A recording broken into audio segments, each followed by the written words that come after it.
up, Badlands? Explain those Badlands. That's a hell of a name.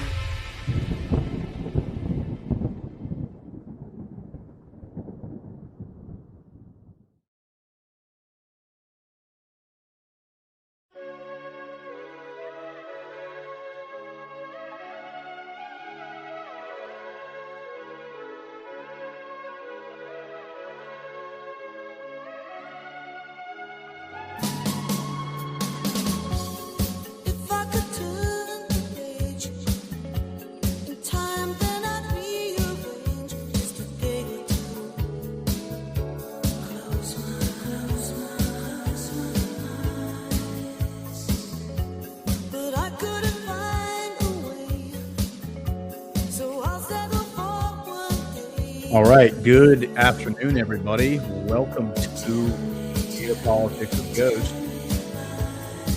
I'm your host, Jordan McCormick, a.k.a. the Ghost of Base Patrick Henry. Today is January 2nd, 2026, the first show of 2026. I mean, I wish today was a 4-hour show because even with a 4-hour show, we probably wouldn't cover everything that there is to cover. And I mean, we could easily make this a daily show and probably still wouldn't cover everything. That's how much is happening right now. It's actually, it's very daunting to even try to put together like a program, like an agenda for our discussion, because that's how many theaters of conflict we're looking at. And when I say conflict, I don't just mean kinetic conflict. I just mean that how many theaters of this information battle space we're looking at. Hope everyone had a good holiday. Hope everyone had Merry Christmas, Happy New Year. Now it's time to get back to a regularly scheduled programming. I say that, although we're going to take Tuesday off because I'll be traveling from tomorrow until the middle of next week. But after that, we'll get back to a regular schedule. But let's just jump right into it, because I think, trying to prioritize what we should discuss. The stuff with Putin and Russia is so pressing. I really want to do a good Africa evaluation, because there is some new stuff happening in Africa that is connected to everything else we've talked about, and having an overview of it. But I do think the home front should always be our top priority, even though this is a show about geopolitics. What's up, chat? How's the chat doing? I just want to make sure I check in on the chat. And so, because the home front's the most important, we should start with this clip, which is going viral now. I included it in the Badlands news brief this morning, which we're going to be changing the news brief. We're going to be rolling out a new format of that. More to come on that in the next week or two. But let's talk about this clip. Let's just watch the clip and then we'll talk about it. And this is from Shadow of Ezra. I'll read the post first to give some good context. This guy has a really thick Israeli accent, so it's kind of hard it may be hard to understand what he's saying if you're only listening. There are going to be subtitles on the screen. This is on CNBC. The post says Israeli billionaire Shlomo Kramer is now openly calling for the First Amendment to be eliminated in the United States. He says artificial intelligence will play a major role in restricting free speech. Kramer claims the First Amendment must be limited to protect it before it is too late, while calling for total control over all social media platforms. So let's listen to him. Listen to the whole clip, the 2.5-minute clip, and then we'll digest it. Kramer, also one of the founders of Checkpoint, another big cyber company. Shlomo, it's great to have you here. Welcome. Thank you for having me. How is AI, cyber warfare, shaping geopolitics right now? So AI is going to revolutionize cyber warfare, from critical infrastructure to the fabric of society and politics, and undermining it, giving unfair advantage to authoritarian governments against democratic countries. First Amendment type of... That's already happening? That's already happening. You're seeing the polarization in countries that allow for the First Amendment and protect it, which is great. And I know it's difficult to hear, but it's time to limit the First Amendment in order to protect it, and quickly before it's too late. What do you mean? I mean that we need to control the platforms. all the social platforms. We need to stack rank the authenticity of every person that expresses themselves online and take control over what they are saying based on that ranking. The government should control the social media. Yeah, should do that. And we need to educate people against lies, and government need to develop cyber defense programs that are as sophisticated as the cyber attack. Today, it's a 1 to 100 ratio. And really, government are not doing this today at any rate, and enterprises are left fending from themselves. The technology is moving much faster than the political system typically can to respond to so it. You need to use technology in order to stabilize the political system, and you need to put adjustments that are perhaps not. I mean, we're at a point though, necessary. right? I mean, I can go on Instagram or TikTok, and frankly, it already is becoming unclear what is fake and what is real. Exactly. And once you eliminate that ability to discern truth from fiction, then what are you left with? You're left with polarization of society and inner fighting, and you have to control that. And you see that already happening across the world. So this is an urgent need by the government to do that. And until then, enterprises are buying by themselves more and more cybersecurity solutions, but they can't afford all these solutions by themselves. So they are looking for ways to deliver a more efficient consumption. Yeah. And so there's a reason that I have spent so much of my bandwidth over the past couple of years covering Israel, not just the current events, but kind of going back and educating myself and then trying to relay that information in a concise and comprehensive format to y'all so we can try to understand the current situation here. And the easiest way to put it is this, as I wrote this morning in the news brief. Israel was founded by Eastern European socialists, Russians, Ukrainians. Ukrainians are the best description to describe them. A Ukrainian is a borderlander of the Russian Empire, the former Russian Empire. And we know that for certain now from the book of, if you watch the Book of Trump, the episode on the Russo-Georgian War from 2008, we played a clip of the regime stooge Georgian president from 2008, where he openly in a American MSM interview referred to himself and the Georgian people as Ukrainian people. And remember, Georgia's down in the Caucasus.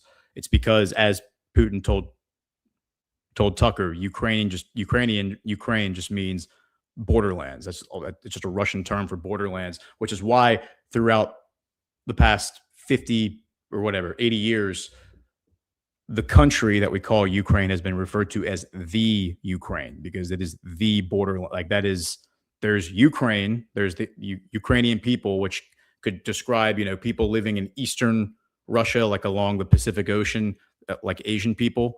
It could also describe Caucasian people living in the Caucasus.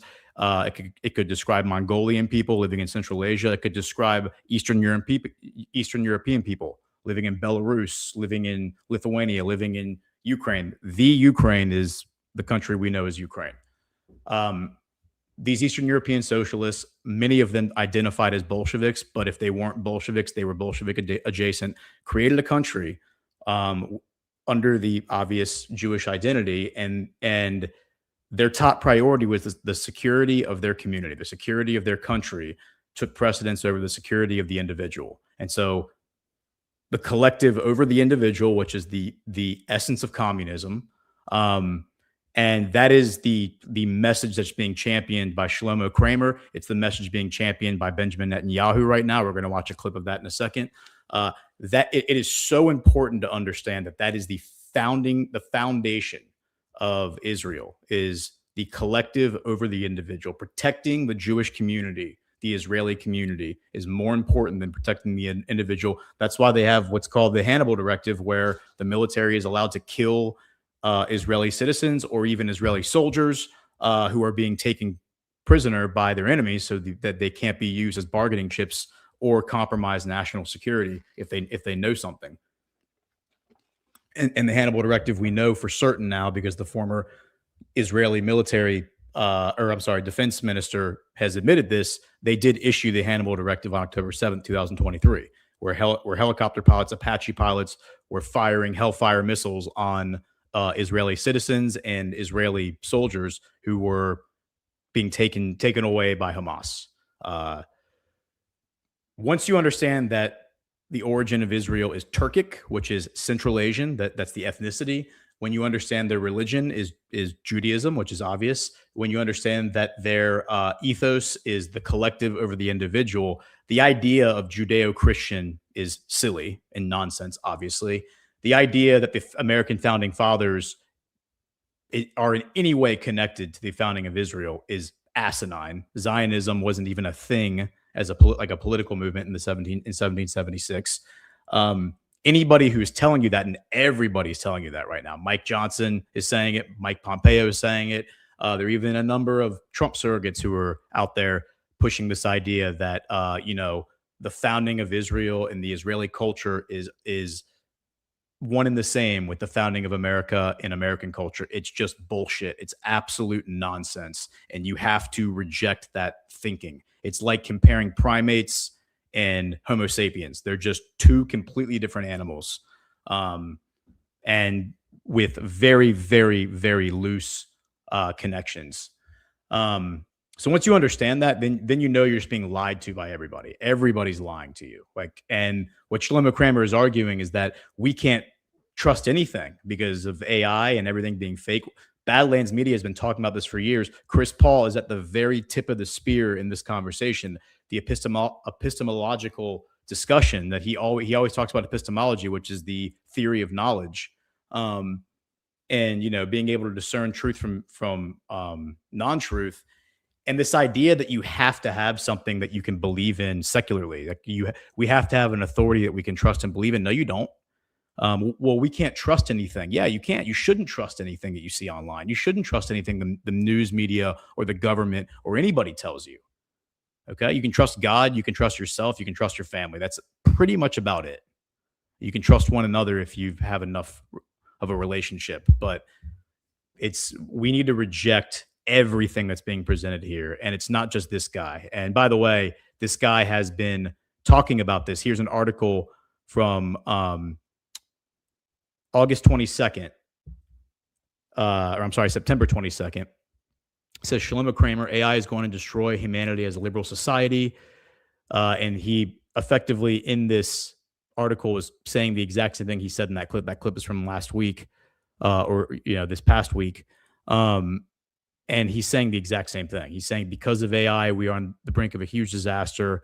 The woman in the clip explicitly says, you're talking about the government taking over social media. Yes, I'm talking about the government taking over social media. I'm talking about every single person who logs into the internet having an identity so we can verify who you are. And, people who operate in without malice, people who operate without concern for, they're not lying, but just telling the truth, who aren't afraid of the truth. They don't get anxiety about liars. They don't get anxiety about AI. They don't get anxiety about that stuff. Because if you're telling the truth and you're not afraid of the truth, then there's no reason to be worried about what liars are saying. If people are going to go out there and generate lies and generate fake videos and try to manipulate public opinion, the public's getting pretty good at being able to figure that out. We like to bash on the normies. The normies don't pay attention to any of this stuff anyway, but our community is getting pretty good at figuring out separating the wheat from the chaff for the most part. We still have a long way to go, but we just have to be able to trust that we as a society, as humanity, will be able to figure this out as long as we stay true to ourselves and true to God. So with that in mind, let's pivot now to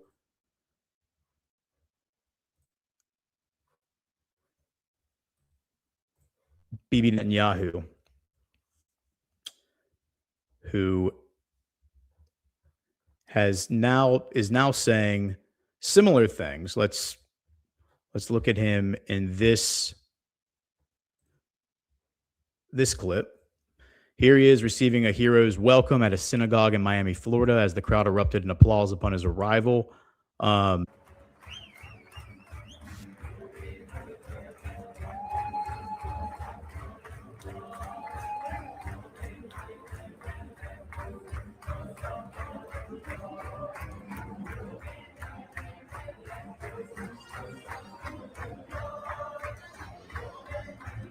Okay, so I share that because here's the actual speech that he gave, and listen to what he says here. This was from a few days ago. This is posted on January 1st, like the middle of the night, January 1st. This is probably New Year's Eve or the day before New Year's Eve. I mean, he was at Mar-a-Lago on New Year's Eve, so this is probably New Year's Eve, maybe the day before. It's a pleasure to be among proud Jews and proud. And it's a little hard to hear. It's not great. The video quality changes. It changes angles, and it goes to a much higher resolution video halfway through. I did put the subtitles on. I don't know if it's worth me reading them, but It's a pleasure to be among proud Jews and proud non-Jewish friends of the Jewish people in the state of Israel. To understand that unity, strength, and resolve are the guardians and guarantors of our future. Unity, strength, and resolve. That's what makes the difference. Now, we were tragedy, the history of our people, is that having been exiled from our land, we lost strength, unity, and resolve. And the consequences are horrific, more than inflicted any other people in history. We were expelled from land to land. We suffered pogroms. We suffered massacres, culminating in the greatest massacre of them all, the Holocaust, in which a third of our people were lost. And Netanyahu leaves the audience with a message about the rising tide of anti-Semitism worldwide. The last thing you should do is lower your head and seek cover. That's not what you should do.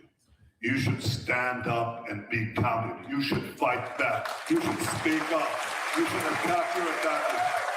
You should delegitimize the delegitimizers. That's what you need to do.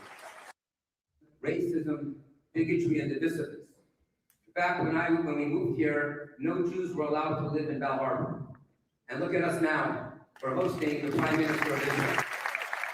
We're going to hear from our U.S. senators who are here and our Lieutenant Governor. And side note, the U.S. Secret Service will not leave you out until they're done anyway. Clear this area. Clear this area. Let's have a quick at the show. Huh? California Highway.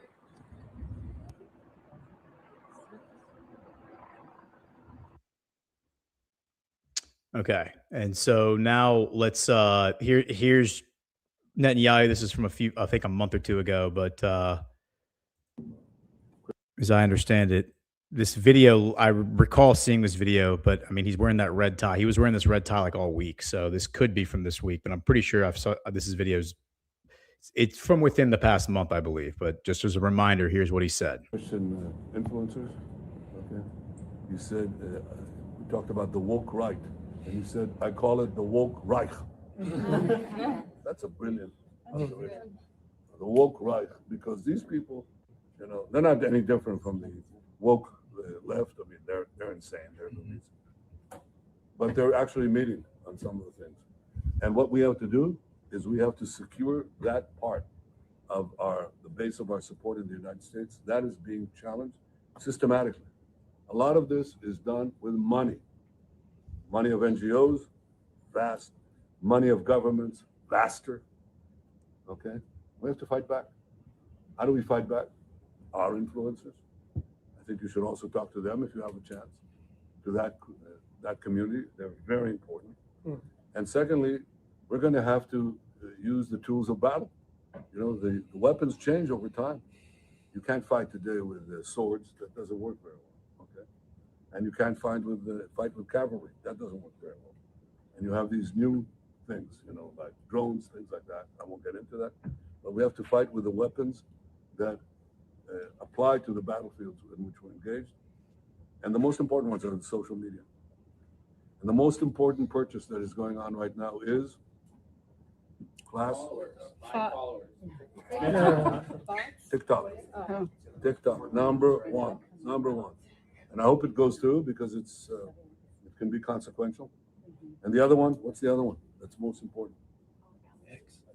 X. That's very good. And, you know, so we have to talk to Elon. He's not an enemy. He's a friend. We should talk to them. Now, if we can get those two things, we get a lot, and I could go on other things, but that's not the point right now. We have to fight the fight, okay?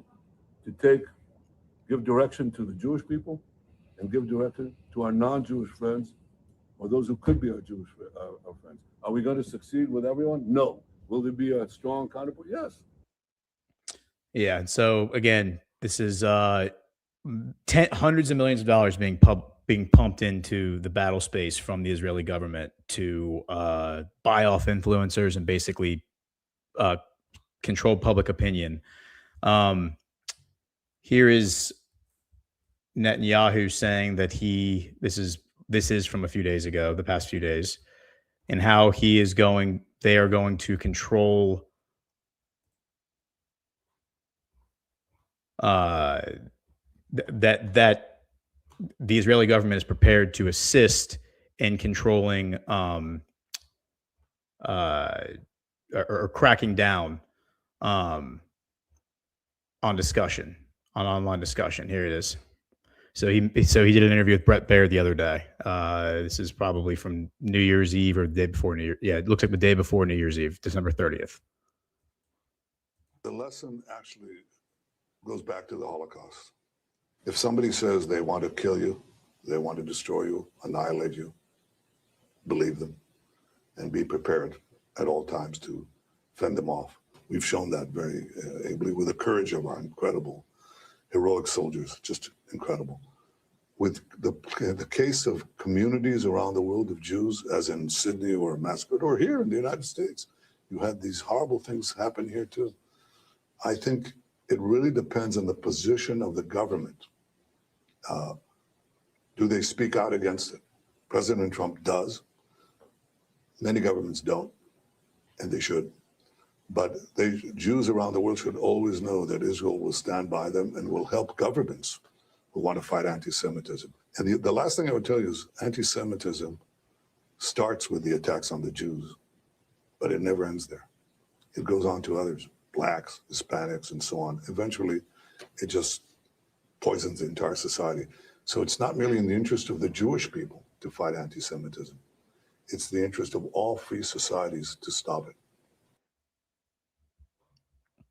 Okay. And then here is, just to make this point salient, we have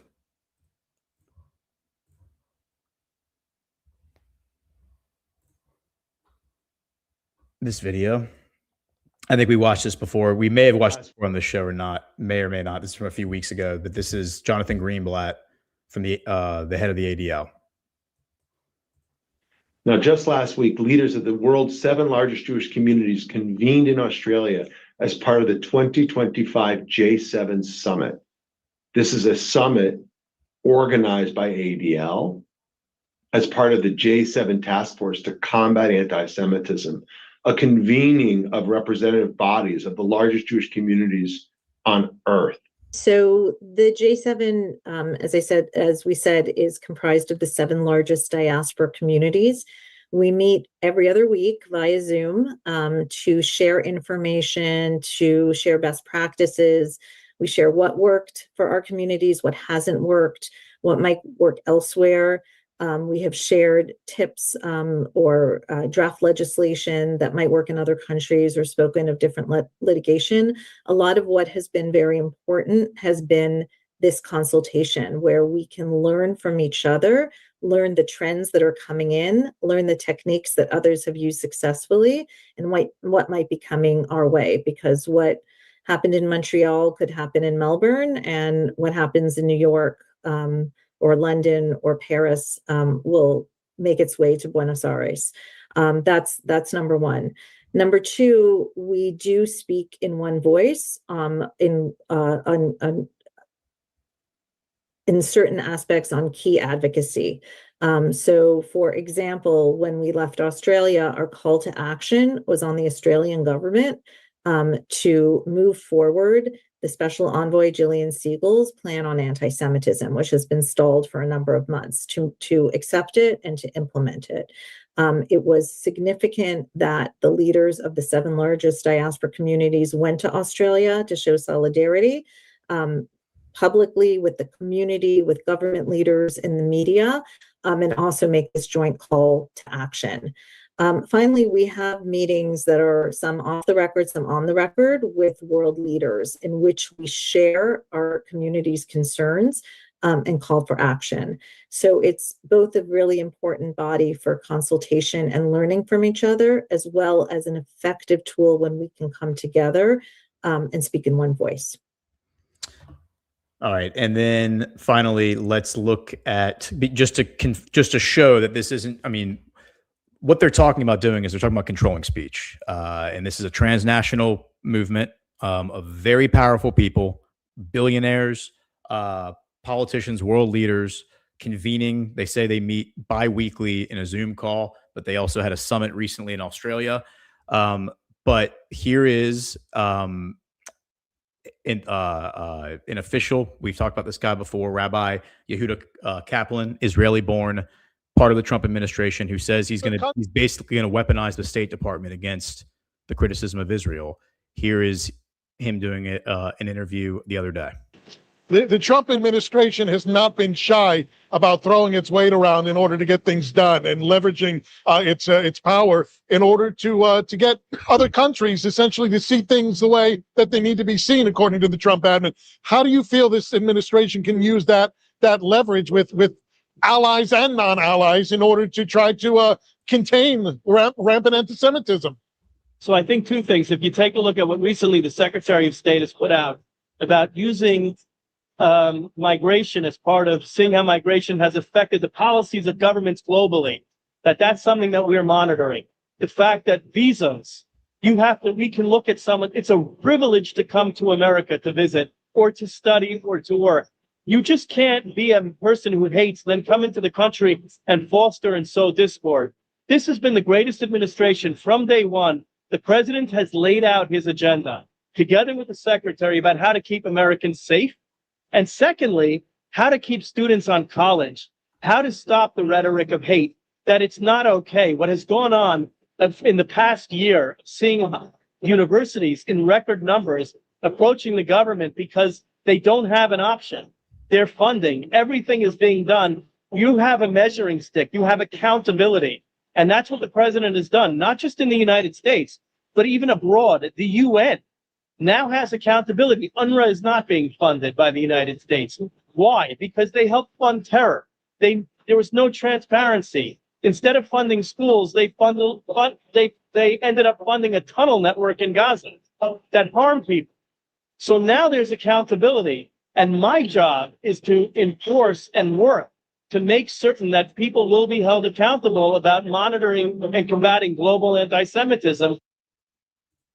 I mean, just think about what that guy just said. My job as an envoy from the State Department, the U.S. State Department, is to make sure that we are monitoring global conversation around the world and make sure that conversations around the world fall into the parameters that we see fit. This is the Great Reset. This is the New World Order. This is everything that Agenda 20, whatever it was, is it Agenda 2030?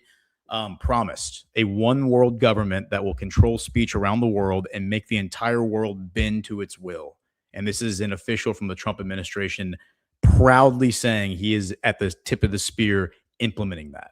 And we all have to be very clear-eyed when we look at this. And we got to put the pom-poms down, and we got to take off the rose-colored glasses when it comes to President Trump's administration and understand how easily we could slip off the edge and fall into the abyss if we are not very, very careful about how we approach all of these conversations and all of these discussions. When I first joined Badlands, and I think it was September 22, is when I first started streaming on Daily and Badlands Daily and Breaking History. One of the things that I brought to CanCon's attention was the fact that in Virginia, Governor Glenn Youngkin was the first governor, Republican governor. Many anointed him as like the next coming of Trump, like he was going to be Trump's heir apparent. I mean, it was absolute nonsense. The Carlyle Group president, right? Former Carlyle Group president. And he was the first person who implemented the IRHA, the IHRA, the International Holocaust Remembrance Alliance, working definition of anti-Semitism, which includes anyone who basically criticizes Israel, compares Israel to Nazi Germany, the actions of the IDF in Gaza to Nazi Germany, who says that Jews killed Jesus. Any of those things qualify as anti-Semitism according to their definition. And this has been adopted by 38 states, most of them Republican states. I brought that to everyone's attention, and I said, watch what's going to happen. This is 2 or 3 years ago I said this. At this point, I think it was 3 years ago.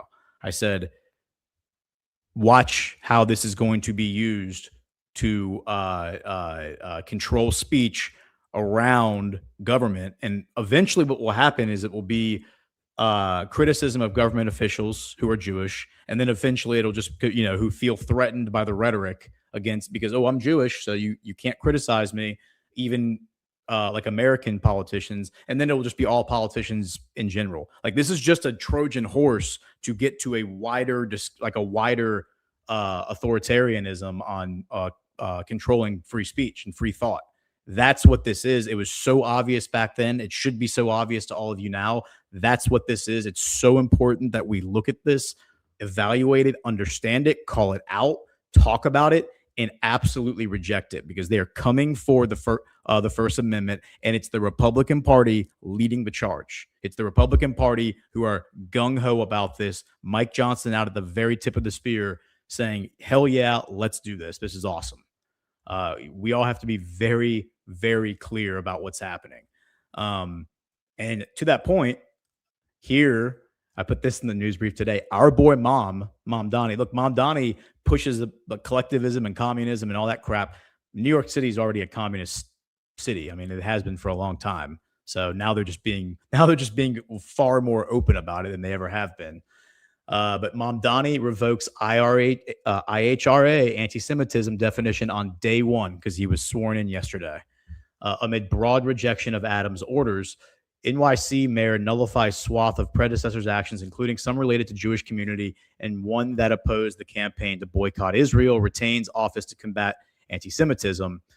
So the TLDR is that he's going to keep this office to combat anti-Semitism that Mayor Adams had implemented, Eric Adams, but he's now revoked the inclusion of the International Holocaust Remembrance Alliance, which is an NGO using their definition of anti-Semitism, which is subject to change at any moment. They've already updated the definition multiple times in the past couple of years since these Republican legislatures at the state level have adopted it. So again, our boy Mom, I kind of think he is. And this aligns with the idea that Trump endorsed this guy. Trump put his arm around him and said, I think he's going to do a great job. Even as he champions the rhetoric of communism, he's dismantling the actual authoritarian state, which is the sleeper cell that's anti-Semitism, which is going to flourish into a broader control of free speech. So our boy Mom, I definitely think it's our boy Mom.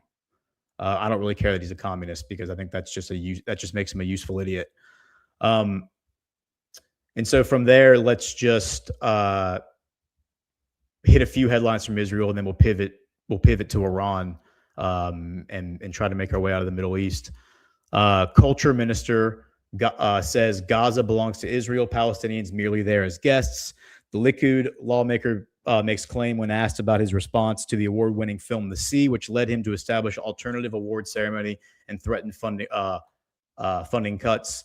Culture Minister Miki Zohar of the ruling Likud party said on Thursday that Gaza belongs to Israel and that the roughly 2.3 million Palestinians in the enclave are guests whom Israel is merely allowing to live there for now.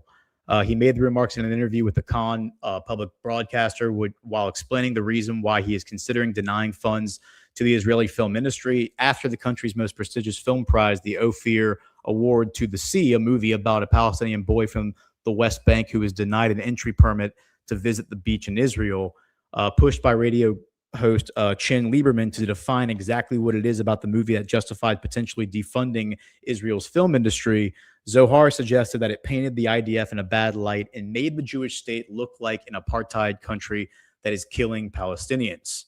But when Lieberman in response pointed out that the fictional IDF soldier did his job exactly as expected of him, stopping only the child without an entry permit while allowing the other children to enter Israel, Zohar pivoted.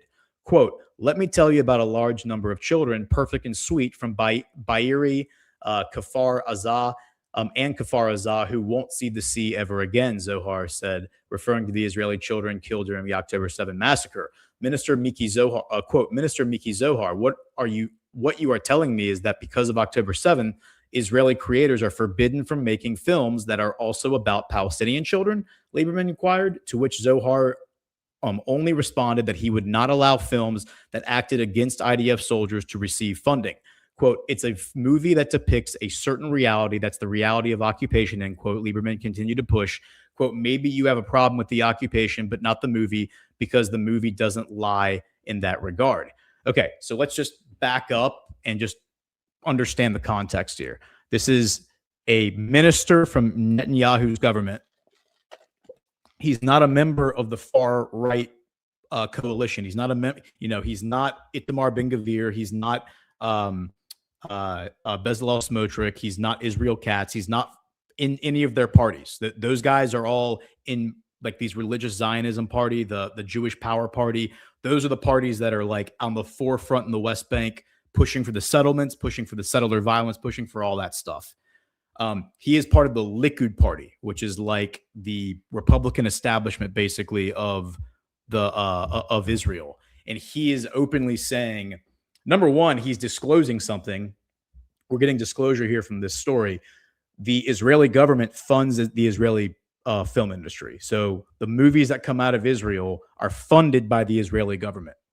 That is communism, by the way. That is what the Third Reich did. That's what the Soviet Union did. That is collectivism, because again, Israel is a socialist republic. It's a socialist government, a socialist society.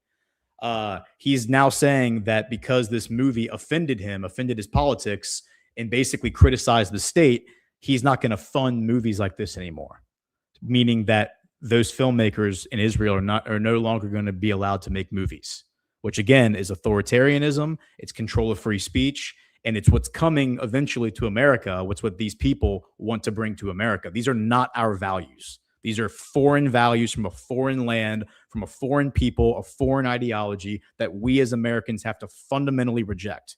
You know, everything we've been told about North Korea and China and whatever, that's what this is. He brings up October 7th, and he says October 7th is the reason that I feel this way. Well, here's another news story from today. Israel asked Qatar to boost financial assistance to Gaza 1 month before October 7th.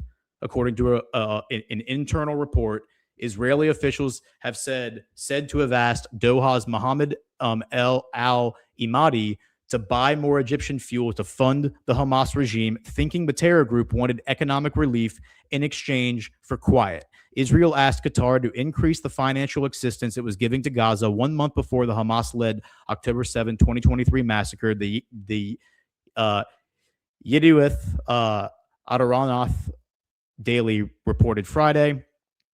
In September 2023, Israeli officials met at a Jerusalem hotel with Mohammed al-Imadi, the Qatari envoy to Gaza, who oversaw the delivery of hundreds of millions of dollars in cash from Qatar to Gaza between 2018 and 2021. The report said they asked him to increase the amount of fuel purchased from Egypt by Doha for the benefit of Gaza's Hamas government. Qatar, since 2021, had been purchasing fuel from Egypt, which it would then gift to Hamas in Gaza. The fuel was then sold by the terror group to gas stations inside the Strip, thus bringing money to the regime to pay its own officials and commanders. Israel was a tacit party to the arrangement, which allowed it to avoid directly funding the terror group's government while still propping it up to keep the Strip stable. About a month before al-Mahdi's meeting in Jerusalem, the Qatari diplomat visited the Strip to meet with then Hamas chief Yahya Sinwar. The terror leader, like Israel would the following month, asked al-Mahdi to increase Doha's fuel purchases from $3 million a month to $7 million a month. Al-Mahdi told Sinwar that Qatar wasn't willing to do that, according to the report. However, a month later, Israel would also ask the Qatari diplomat to increase the purchases as part of an emerging deal with Hamas to put a stop to a new round of the March of Return riots at the Gaza-Israel border, the newspaper claimed. The demonstrations reminiscent of weekly protests from 2018-2019 that frequently included violence were interpreted by Israeli security agencies as a pressure tactic by Hamas to force economic concessions from Israel that would bolster the status quo in exchange for quiet, according to the report. Yeah, so that timetable, 2018 to 2021, is exactly what I have talked about for years now. That was when 2018 was when March of 2018 was when Hamas tried to kill the Palestinian prime minister. That was after the West Bank and Gaza had formally signed an agreement that Hamas would surrender control of the Gaza Strip, the government of the Gaza Strip. I think they were still going to stay on there as some sort of a security force, but all the government administration would be done by the West Bank. And then when the prime minister came in the convoy in March of 2018 to finalize all the arrangements, his convoy was attacked by a roadside bomb, and he was almost killed. And that was when Mahmoud Abbas said, "We're done. No more money to Gaza. You can all starve to death." And then that was when Netanyahu stepped in and said, "We have an opportunity here. Let's give these guys money. Maybe we can buy them off." That was what he told the Likud party. So October 7th was obviously funded, at least in part, by Bibi Netanyahu. It certainly was promoted by Bibi Netanyahu's government. And we can only imagine, we could speculate that maybe even there was deeper involvement than that. It was a false flag operation. I mean, that from the perspective of Netanyahu, it was a false flag operation to gin up support for an appetite for war with the region, for war with Hamas, war with Hezbollah, war with Iran, war with everybody. Let's see. Okay, so now we need to pivot to Iran, because now we have, this is from today, locked and loaded. Trump and Iranian officials exchanged threats over protests. U.S. president says America would come to rescue peaceful protesters if Tehran kills them. Senior Iranian security officials says demonstrations stoked by U.S. and Israel. This is from coming out of Dubai, this report. U.S. President Donald Trump and top Iranian officials exchanged dueling threats Friday as widening economic protests swept across parts of the Islamic Republic, further escalating tensions between the countries after America joined Israel in bombing Iranian nuclear sites in June. Trump initially wrote on his Truth Social platform. Let's just pull up Trump's Truth Social post. He says,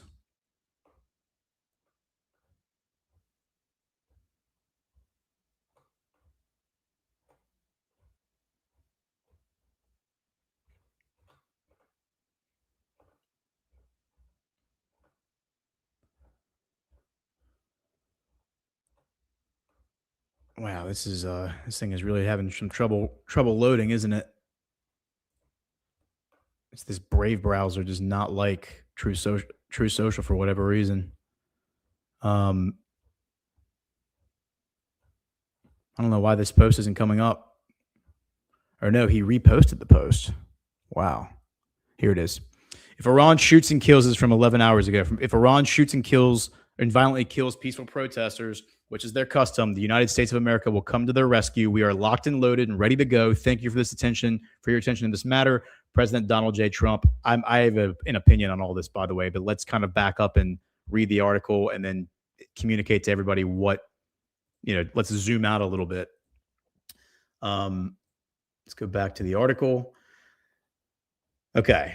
So shortly after, Ali Larijani, a former parliament speaker who serves as the secretary of Iran's Supreme National Security Council, alleged on social platform X that Israel and the U.S. were stoking the demonstrations. He offered no evidence to support the allegation, which Iranian officials have repeatedly made during years of protests sweeping the country. Quote, Trump should know that intervention by the U.S. in the domestic problem corresponds to chaos in the entire region and the destruction of the U.S. interests.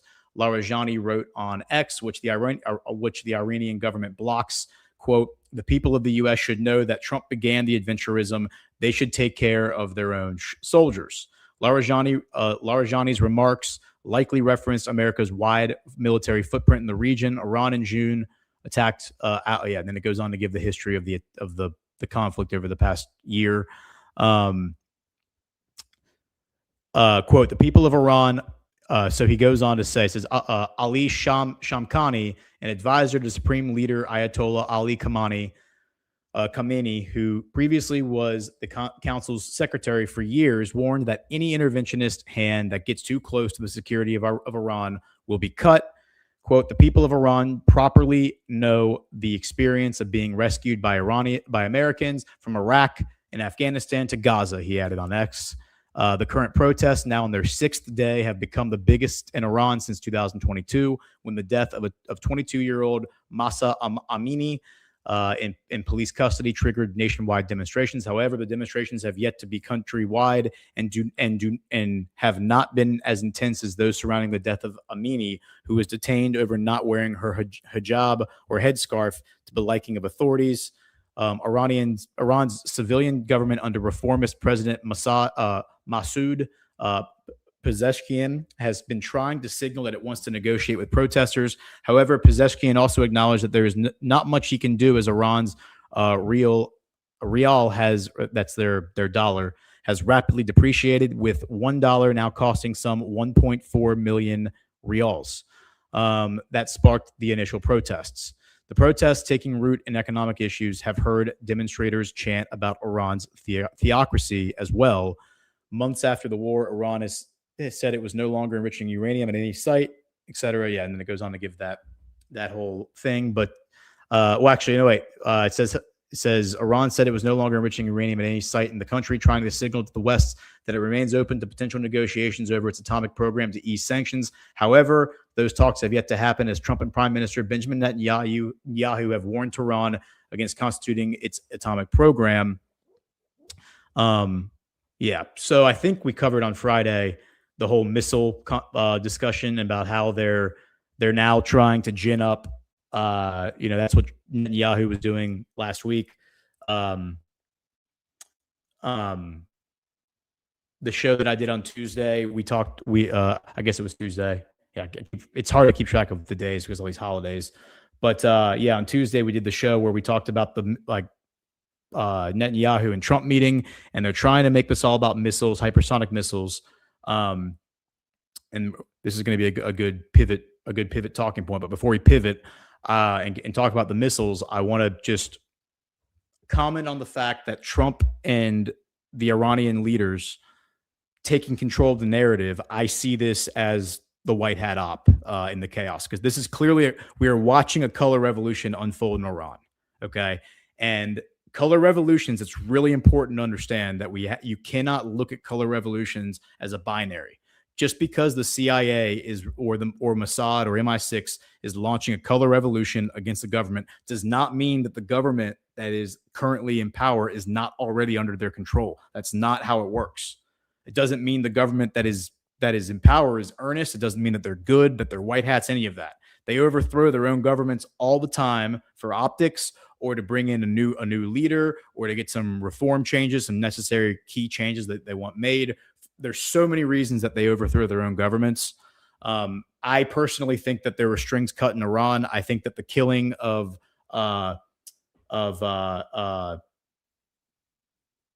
Soleimani was major. I think that Iran is actually working with Trump now. I don't think that they are the Iran that people that we've been told that they are. But what we see now unfolding across the internet is we see, let me see if I have a few of those clips. I know I do, but we see this psyop being pushed everywhere, where they are right and left talking about the protests. They're talking about how, like, all of the Republican leaders, they're all like encouraging the protesters to overthrow the government. They're encouraging the protesters to take to the streets. Even the Israeli media acknowledge that the protests are not nationwide. They're concentrated protests, which again follows the template of the color revolution model, where you get you pay a bunch of protesters, you get them all out in one spot, you film it from certain angles, make it look massive, and then you present the optics that this is like represents the entire country, when really They're just little tiny snapshots. And then when the government gets overthrown, it looks like it was some consensus of the people, when really it was just an orchestrated op against the entire public. I want to find that one video from, let me just go to the insider paper because I know that they have it.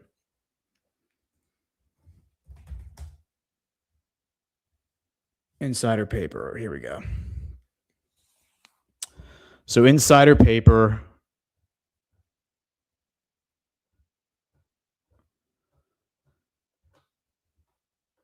and here is, so it says, breaking: Iran hit by nationwide protests amid Trump warning, Israeli threats, economic collapses, students demand end of regime. So I think I said this the other day. I don't know if I said it on this show. I certainly said it on the, I think I said it on this show. I certainly said it on the New Year's Eve broadcast. But if you have a bad economy and then you get political turmoil, your society collapses. That's what they're doing to Iran right now. So that's why building up the economic foundation of America before we turn the apparatus against itself is so critical, so that you don't, so then color revolution experts, the CIA, can't come in and thwart the MAGA revolution.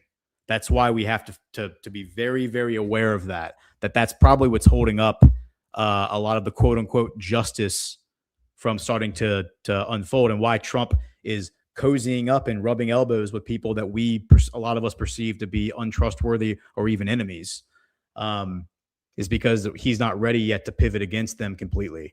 Even though the signal that he's going to has been all there ever since the beginning. Okay, so here is Netanyahu in Target talking about the Iranian missile program, the ICBM program from Iran. Iran is developing now ballistic missiles that are intercontinental ballistic missiles for 8,000 kilometer range. What does that mean? They add another 3,000 kilometers, and they've got under their atomic guns, in New York City, in Target, Washington, Boston, Miami, Mar-a-Lago. Okay, so that is a very great danger. You don't want to be under the nuclear gun of these people who are not necessarily rational and who chant death to America. He literally just threatened to bomb Mar-a-Lago. He literally just said maybe Mar-a-Lago gets targeted. Literally just said that. Okay, and so this is a great transition for what. Well, actually, before we transition, I think it makes sense to play this video, because we're gonna pivot to Venezuela. Now all of the different independent storylines that we've been examining week through week, episode through episode, they're all starting to merge now. So here is American. Bibi met with Trump on Monday, and then he went and he did this whole media tour for several days. He went Newsmax, Fox News, all the different outlets, all the different shill Zionist outlets. Here he is with Greta, whatever her name is, talking about Venezuela. Venezuela, they're in cahoots with the Maduro regime. They're exporting terrorism to America, to the American hemisphere, and then they want these Hezbollah and Hamas to get their guys into the United States. So Hamas and Iran's and its proxies are a threat not only to us, but to Israel, all America's allies in the Middle East, and to America itself. Venezuela. Yes, there he is. He's saying that Venezuela, he's just saying it right out loud. Venezuela and Iran are in cahoots. They're working together. Iran is using Venezuela to get Hezbollah terrorists into the American hemisphere, and then they're going to come up through Central America and into America, and they're going to kill all of you if you don't do what I tell you to do. Right? That's what he's threatening. Okay, so this gives us a great transition, because after he does this interview, that interview was before New Year's, Tuesday or Wednesday, he does that interview. After he does that interview, this happens.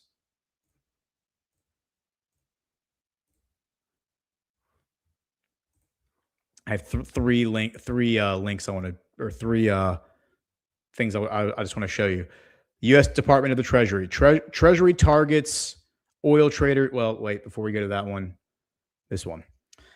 This is the Office of Foreign Assets Control, OFAC. And the OFAC is involved in all the different executive orders, Executive Order 13818. But that's not what's being referenced here. I think the one that's being referenced here is Executive Order 13850, which I believe is the one that targets Venezuelan oil, I believe. It says non-proliferation and Iran-related designations, cyber-related and Russia-related designations, removals, especially designated nationals list. So this is the list of designated targeted individuals, but it's referencing this announcement. So this is the actual announcement. This is from December 30th. Treasury targets Iran-Venezuela weapons trade. It says today, the U.S. Department of the Treasury's Office of Foreign Asset Control, OFAC, is targeting 10 individuals and entities based in Venezuela and Iran, including a Venezuelan company that has contributed to Iran's unmanned aerial vehicle trade with Venezuela. Quote, Treasury is holding Iran and Venezuela accountable for their aggressive and reckless proliferation of deadly weapons around the world, said Treasury Undersecretary for Terrorism and Financial Intelligence John K. Hurley. Quote, we will continue to take swift action to deprive those who enable Iran's military-industrial complex access to the U.S. financial system. The action builds on Treasury's non-proliferation designations in October and November in support of the September 27, 2025 reimposition of United Nations sanctions and other restrictions on Iran. Iran's UAV and missile programs threaten U.S. and allied personnel in the Middle East and destabilize commercial shipping in the Red Sea. Additionally, Iran's ongoing provision of conventional weapons to Caracas constitutes a threat to U.S. interests in the Western Hemisphere, including the homeland, and the United States will use all available measures to prevent this trade. This action is being taken in furtherance of National Security Presidential Memorandum 2, which directs the U.S. government to curtail Iran's ballistic missile program, counter Iran's development of other asymmetric and conventional weapons capabilities, deny Iran a nuclear weapon, and deny the Islamic Revolutionary Guard Corps access to assets and resources that sustain their destabilizing activities. OFAC is taking this action pursuant to Executive Order 13382. So I'm sorry, it's that EO, which targets weapons of mass destruction, proliferators and their supporters, and EO 13949, which targets property of certain persons with respect to the conventional arms activities of Iran. It says, and then it goes on to explain the trade between Iran and Venezuela. There's a lot of just technical details there that I don't know if it benefits us to kind of get into that level of minutia. But it relates to the UAV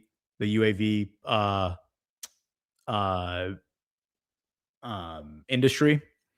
Venezuela-based Empresa Aeronautica Nacional S.A. maintains and oversees the assembly of QAI's Muharjir series UAVs in Venezuela and has directly negotiated with QAI, contributing to QAI's sale of millions of dollars worth of Muharjir 6 UAVs to Venezuela. The Muharjir 6, a combat UAV with intelligence, surveillance, and reconnaissance capabilities, is manufactured by QAI. ANSA which is EANSA, was also involved in the assembly of aircraft that QAI sold to Venezuela. So they're basically saying that Iran is building UAVs and selling them to Venezuela. And then there's also Venezuelan-based companies that are it's Venezuela-based companies, Iranian-based companies, and they're working together to create UAVs that are being sold from Iran to Venezuela, right? And it's benefiting the Iranian regime. Now, from my perspective, from an objective perspective, there could be truth to this. I mean, I went and looked into these 10 individuals last night, not extensively, but just kind of at a high level, just ran their names through different questions in AI, tried to connect them to different threads that I had been looking into. Didn't find anything really super significant. So there wasn't any like Dan Gertler level aha moment. But I was just curious if I would find something like that. It seems that it's possible that there is a deep state black hat operation happening between Iran and Venezuela. There's definitely black hat actors in Venezuela. We know that for a fact. Maduro has been going after many of them for many years. There are definitely, obviously, black hat deep state actors in Iran. I mean, Soleimani was one of them, in my opinion. Trump killed him for a reason, and there's a reason Netanyahu didn't want him to die.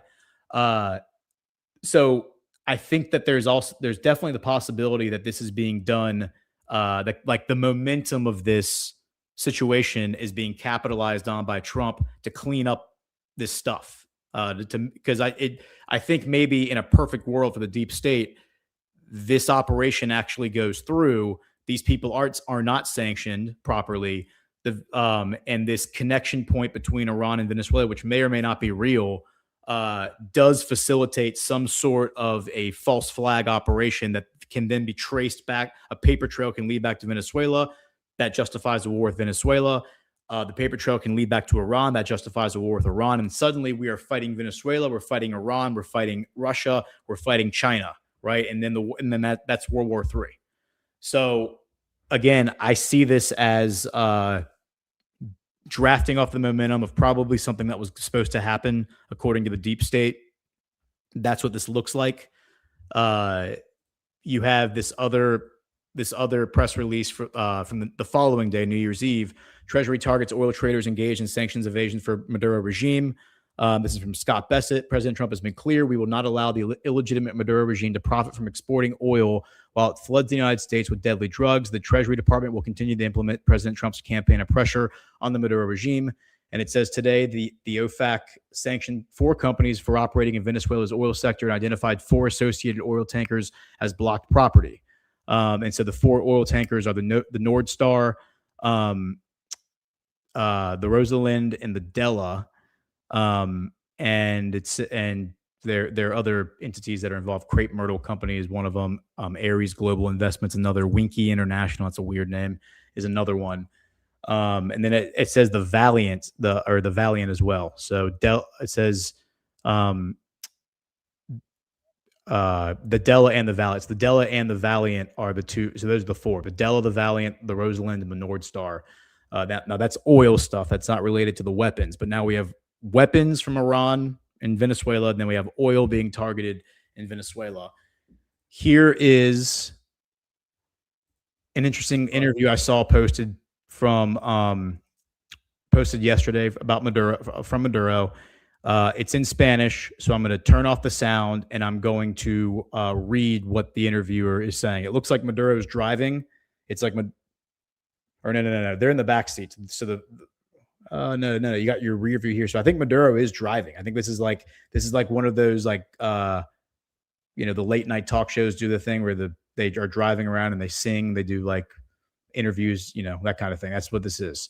So it says, and I want us to end with a personal reflection. This is the interviewer asking Maduro a question.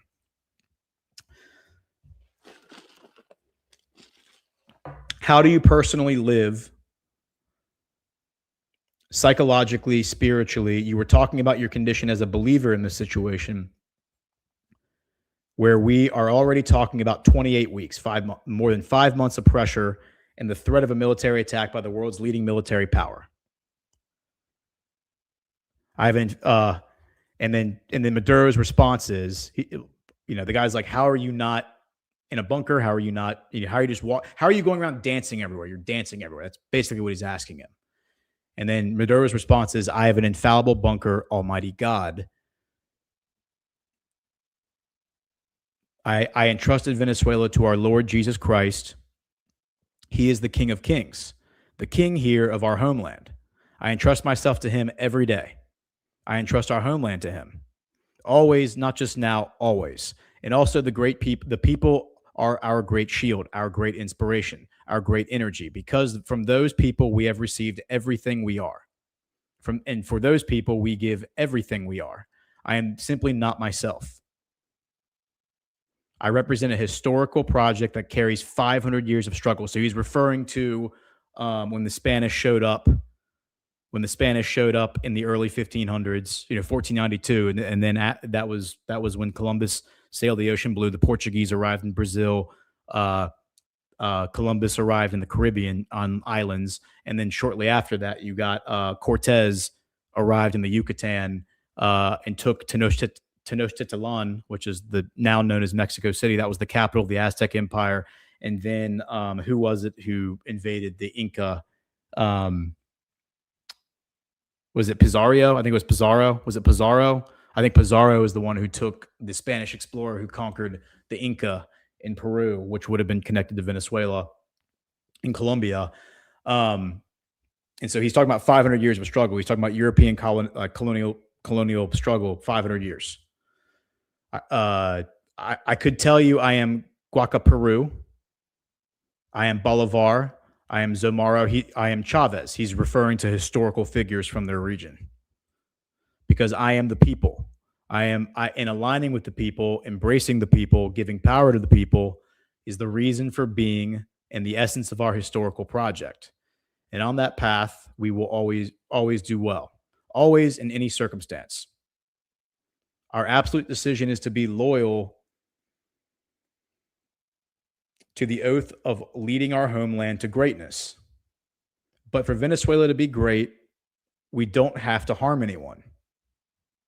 Right? Just like the US wants to be great again. Well, let them be great through effort, through work, through a peaceful vocation, and not through threats of war. Enough already. No more war.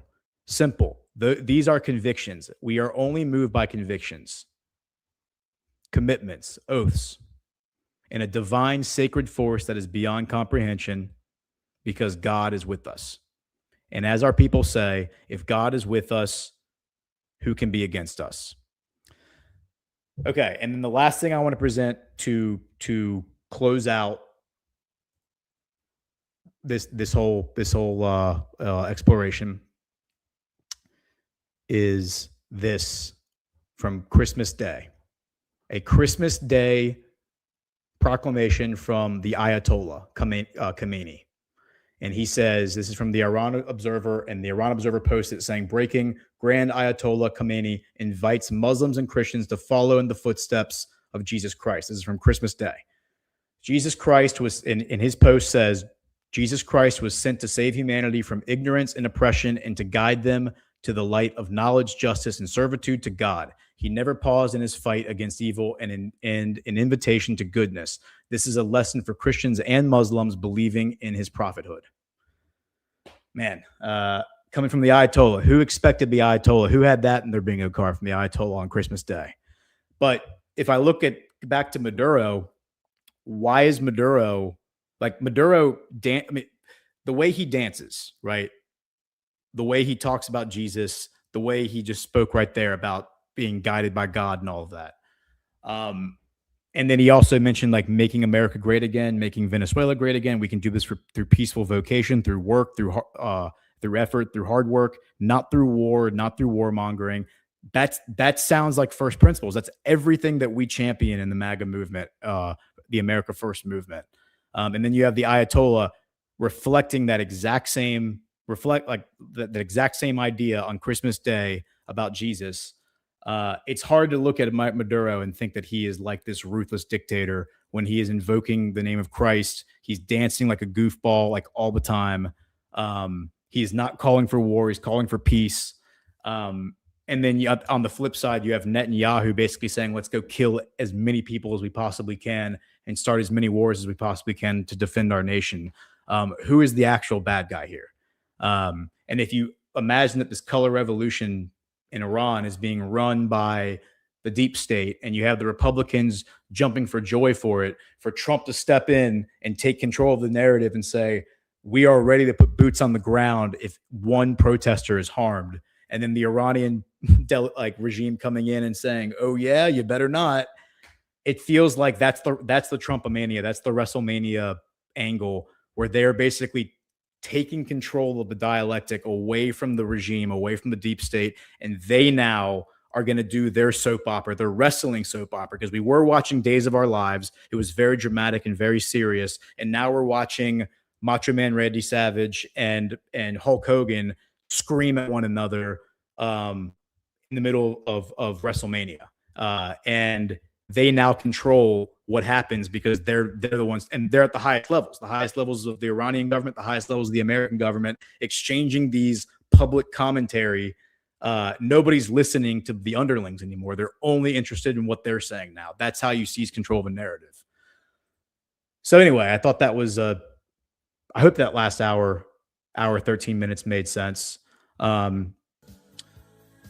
take a break. We'll come back. We'll reset. Out. This is Geopolitics with Ghost. See you in a few.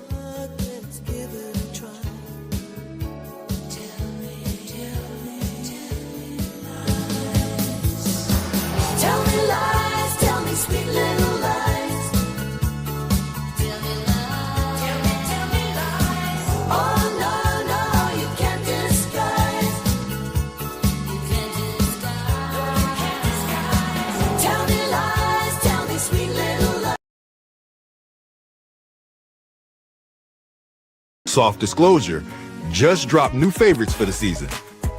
The lotion, your 5-ounce favorite, is still here. And now we've added full 11-ounce bottles. New Lavender Tea Tree Deodorant, clean, calm, and effective. New Tallow Bars, Chamomile Lemon Rose and Naked. Rich moisture that actually works. And now the lineup is complete. Beard oil in unscented and spiced vanilla. Palo lip balms, available in chamomile mint, vanilla, naked, and vanilla tangerine. Palo Bar Minis for pocket-ready hydration. Available in vanilla coffee and naked. And finally, lavender vanilla lotion. Clean, calm, and made to work. Visit softdisclosure.com. Use code Badlands and get 15% off. Soft Disclosure, for truth you can gift.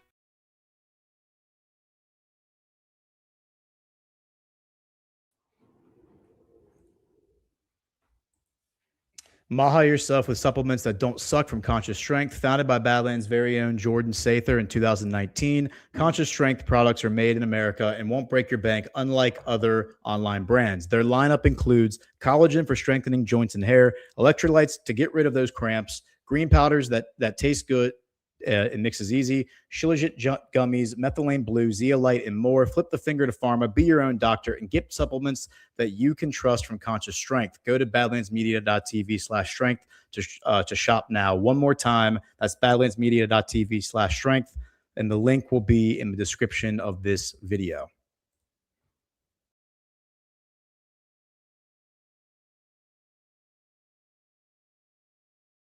Hey there, Earthlings. I'm here on the streets of New York to tell you about something that's literally out of this world.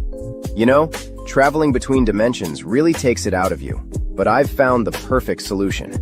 MyShroom Vibe can now be your Shroom Vibe.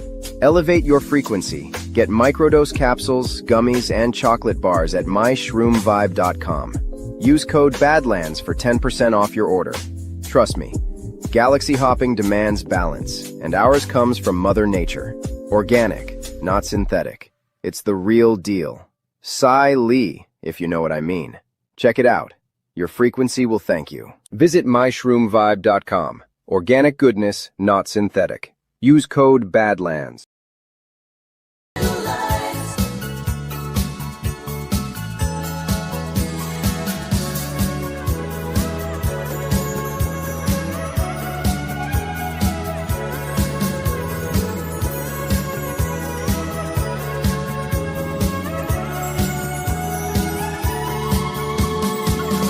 All right. Welcome back to Geopolitics Goes. I am your host, Gordon McCormick, aka the good Patrick Henry. Today is January 2nd, 2026. Thank you all for being here. Hit the thumbs up if you are enjoying the content, or maybe even if you're not enjoying it. If you're hate watching me, especially, please hit the thumbs up. But appreciate everyone being here. Happy New Year to y'all. I wanted to, some great comments, man. Everyone in the chat, love the chat. The chat is very smart. And I saw a comment. I want to make sure I can find it so I can pull it up on screen. Poison Pawn, who I'm not super familiar. I don't think I've seen your name before, Poison Pawn. That's all good. Love you being here and welcome.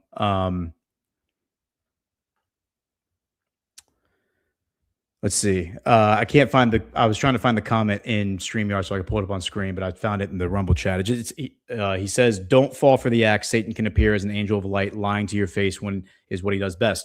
That's such a great, like I talk about that all the time. I think that's such a great commentary. And there's so many ways to look at that, because you could look at that as, the Lindsey Grahams and the do-gooders in the Zionist movement, lying to your face. But you could also apply that to, and just consider and weigh and measure somebody like Maduro, somebody like Khomeini, saying the thing that you want to hear about Jesus while they do something very different. Because of course the Zionists are also invoking the name of Christ. You're seeing that all over the place. So now you have all sides kind of invoking Jesus and convincing you to support them, right? And so I think it's really important to consider that what is their actual message, though? Like, what is the message that they are presenting to you when they invoke the name of Christ? Because if the message aligns with the teachings of Jesus and they're promoting the actual teachings of Jesus, which is peace, patience, mercy, grace, forgiveness, right? If they're promoting that, even if they're doing it from with wicked intent, if they're doing it from a nefarious place, right? Because they want to manipulate you, that is such a better place to be than invoking the name of Christ and calling for war, which is what the Zionists are doing. Like, we talk about this with Tucker. Many others at Badlands get frustrated with Tucker because he'll be talking about things that we were talking about years ago. And sometimes I get frustrated too, but I look at it like this, because there's opinions vary on Tucker, and I'm just picking on Tucker and using him as an example because he obviously has a very large footprint in terms of influence. If the bad guys, let's just assume for the sake of this argument that Tucker's a bad guy. If the bad guys have to adopt a first principles position in their rhetoric in order to maintain relevance, that is a really, really great sign of where the zeitgeist is moving and the Overton window is moving, that we are moving to a first principles place where, in order to maintain your clout and win supporters and viewers, you have to at least pretend to be a first principles champion, right? That is a really good place to be in. So yes, there are always going to be liars. There's always going to be deceivers. There's always going to be manipulators. That is the human condition. It's human nature. But if those liars and manipulators and deceivers have to rely on first principles in order to manipulate you, then that means that we are moving closer and closer in alignment with God's will and universal law and God's law and the teachings of Christ. And so I think that is a really important way to look at this. Yes, we shouldn't just blindly trust anyone who invokes the name of Jesus, Maduro, Khomeini, Netanyahu, whoever, but we should listen to their message and say, okay, well, Maduro's calling for peace. I'm hearing many of the Iranians calling for peace, right? They don't want war. They're talking about how they don't want war. It's the Israelis and the Zionists, both Jewish and non-Jewish, particularly the non-Jewish, the Christian Zionists, who are calling for war. And we need to be very cognizant of that, because that is not in alignment with the teachings of Christ. And when they invoke his name and then call for death, that is the satanic inversion, in my opinion. So Poison Pawn, appreciate your commentary. Appreciate everyone's commentary. The chat is lively today. All right. So I'm going to make sure to share my screen this time, because on Tuesday, I think I went like 30 minutes not sharing my screen. Africa. And there's a lot of interesting stuff to talk about with Russia. And, there were attacks. There's a lot of nefarious stuff with the whole Russia thing. But I think we talked about that on Tuesday and last Friday. But the Africa thing, what's developing in Africa is really, really interesting. And I wanted to take a moment to talk about this. So let's go to Photopea. And don't worry, I am going to share my screen. Just give me a second. So I wanted to do kind of I don't know if I call it a live dig. It's not a live dig, but it's a live presentation. No, not that.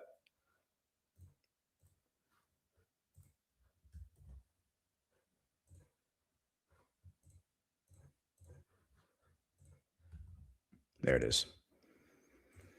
All right, so I just have like a Photoshop, a browser-based Photoshop that I can manipulate here. And then let me pull this up. There she blows. All right, so hopefully that's easy enough to see. Let me see if I can get this any bigger. But anyway,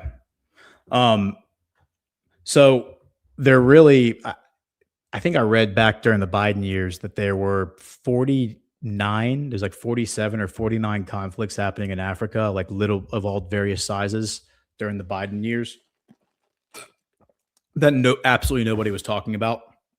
Because when everyone talks about, oh my God, war's so bad, but they never talk about the wars in Africa, because they're all resource wars, and Africa is one of the hardest places to understand, probably even harder than, I think the Middle East is actually much easier to understand than Africa is once you cut through all the nonsense and you realize how simple the Middle East actually is. And even Jordan, Jared Kushner said that. Jared Kushner said the Middle East is easy.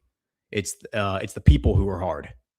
But like the policies and like the situation is actually pretty easy to understand. It's just the people who are difficult, like the tribalism that's difficult to deal with. Africa is far harder to understand. So the two conflict zones that we've really discussed on this show have been the Senegal, right, which is really this area right here, and then the Congo, which is like this area right here. Those are, and maybe that's a little too aggressive. Maybe it's more like this right here. All right. So the Senegal up here, like Burkina Faso, Mali, Niger, that is a fight, in my opinion. The Sovereign Alliance, I think, is fully involved right here in the Senegal. And the Senegal, by the way, is, I think I found a really nice graphic that I want to show off that I didn't make it. I just found it online to help people understand what that is. Let me see if I can figure out a way to open this in browser. Open with Brave browser. Here we go. This did I say Senegal? I didn't mean to say Senegal. The Sahel. Now I'm really glad that I pulled this. I get all these words mixed up. The Sahel region is what it's called, not the Senegal. Senegal is a country in Africa, in the Sahel actually. So the Sahel region is this band. It's a climate zone between it separates the Sahara Desert, which has been northern Africa, from like the lush jungle of Central Africa, like the Sahara, or I'm sorry, the Savannah, right? Like the Sahel is like imagine big grass plains, like the Lion King, basically, like the setting of the Lion King for people who are familiar with that. I have young kids, so it's like I've seen that movie. That's like the Sahel, okay? And that's where all this conflict is taking place. All these governments have been overthrown over the past 5 years in the Sahel, and the Sahel separates the Sahara from the lush jungle of the Congo. And Africa is enormous.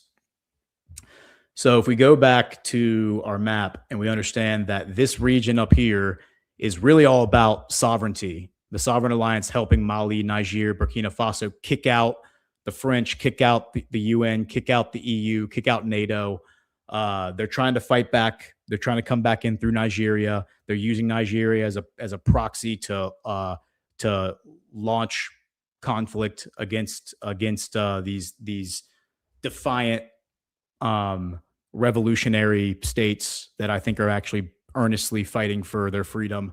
They're using proxy groups like ISIS that are coming in from Algeria and Mauritania and Libya from the north. They're using ISIS to come in and try to destabilize the regions. So that conflict zone is really, in my opinion, about sovereignty. Like the sovereign war, I would probably use to describe it. It's also about resources. That's a very resource-rich region. Niger provides 5% of all the uranium in the world, which isn't like a huge part of the uranium supply. Most of it comes from Kazakhstan. 40%, I think, comes from Kazakhstan. But 5% of the world's uranium supply could make a dirty bomb. I mean, if you controlled that, you controlled uranium. Burkina Faso, gold. Mali, oil and gas. There's also oil in Burkina Faso. There's also oil in Nigeria. There's lots of resources to be considered, but I think it's really more about sovereignty. Now, down here in the DRC, in the Congo, with Rwanda and Burundi, that's about money. That's about just absolute control of money and resources. That's $24 trillion of the rare earth resources that are used in high-tech manufacturing, particularly the manufacturing of defense technologies, cell phones, laptops, of course, but also microchips, missiles, weapons, like all that stuff. All the defense firms are buying. A lot of them are actually buying this stuff out of Rwanda on the black market, these minerals that are coming out of Eastern Congo. That's what that conflict is about, in my opinion. Now, there's a third conflict. I'm going to use a different color for this third conflict that is now evolving, that I've been tracking, and it's very clear that this is happening now. And that's right here. Now, that OFAC, remember the OFAC thing that we just read, which is, remember this? We read the Treasury targeting Iran-Venezuela weapons trade, as well as, I think both of these, if I'm not mistaken, reference the Red Sea. No, just this one reference the Red Sea right here. Iran's UAV and missile programs threaten U.S. and allied personnel in the Middle East and destabilize commercial shipping in the Red Sea. Now, we've talked about how, coming back to this map, we've talked about how Russia signed a deal with Sudan back in 2023. They finalized it. They formalized and finalized it the day before Trump entered office, January 19th, 2025. They finalized the negotiation, like 100% were going to do it in February 2023, and they first proposed it. Putin first proposed it to Sudan in 2017. Interesting year, the year that Trump comes into office. The timeline, I've showed it on screen before, but I'll just try to do this really quick so we can talk about it. The timeline is that when Biden comes in 2021, they make the decision that they're going to reopen the Sudanese diplomatic mission, meaning an embassy. We closed our embassy in the Sudan in 1995, I believe it was 95 or 96, because of the unstable political climate. There were so many civil wars and so much strife and conflict that we brought all of our people home. The State Department stopped operating. We have not had an embassy in Sudan since 1995 or 1996. That changed in 2022. Joe Biden, in January of 2022, appointed a guy, I believe his name was John. Well, now I do have to go to my X account to figure that out. That is, what's his name? John. He was a member of the SES. I mean, you're a member of the Senior Executive Service, meaning that is the top, like the elite of the State Department. And it is right. I want to make sure I get this guy's name right, because I want to make this guy as famous as possible, because I think he's responsible for this. What's his name? Where are you, John? I know you're around here somewhere.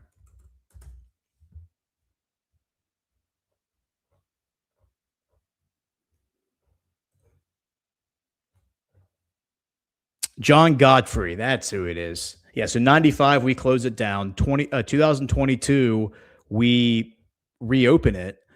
Biden appoints this guy, this member of the SES, the Senior Executive Service, which is like the deep state of the Middle East, or the Middle East, the State Department. The keystone is their symbol. You know, if you followed the Q posts.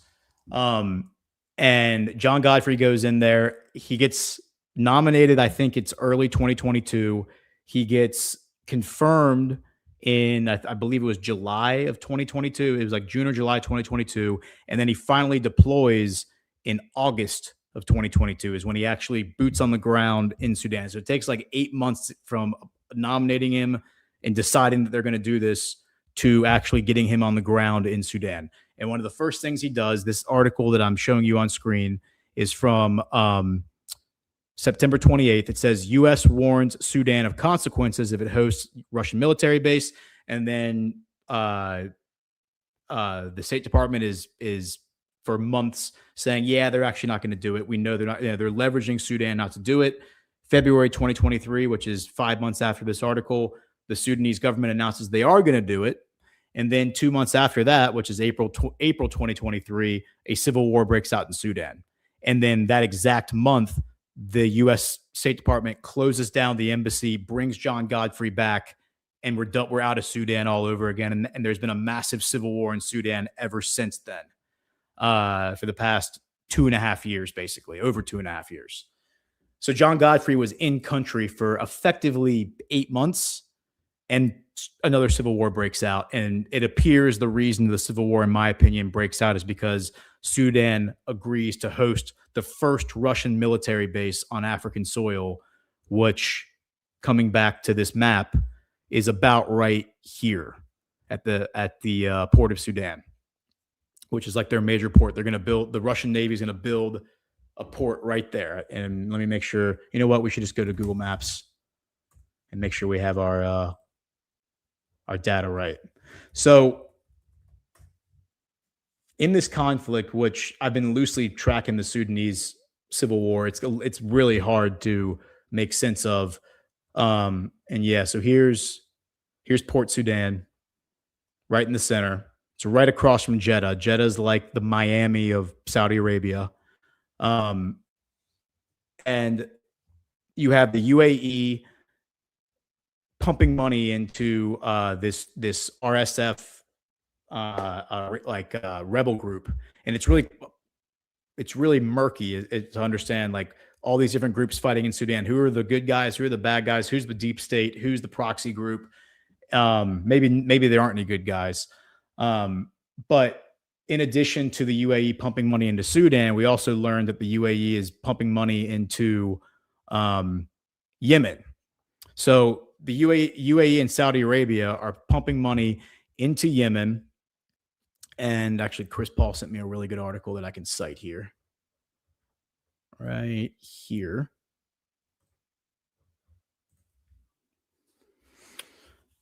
And so a lightning advance by separatists has reshaped Yemen's civil war. So, and then here's a good map that we can look at. So maybe I could, no, we'll just leave the map in here. I'm not going to mess with the Miro right now.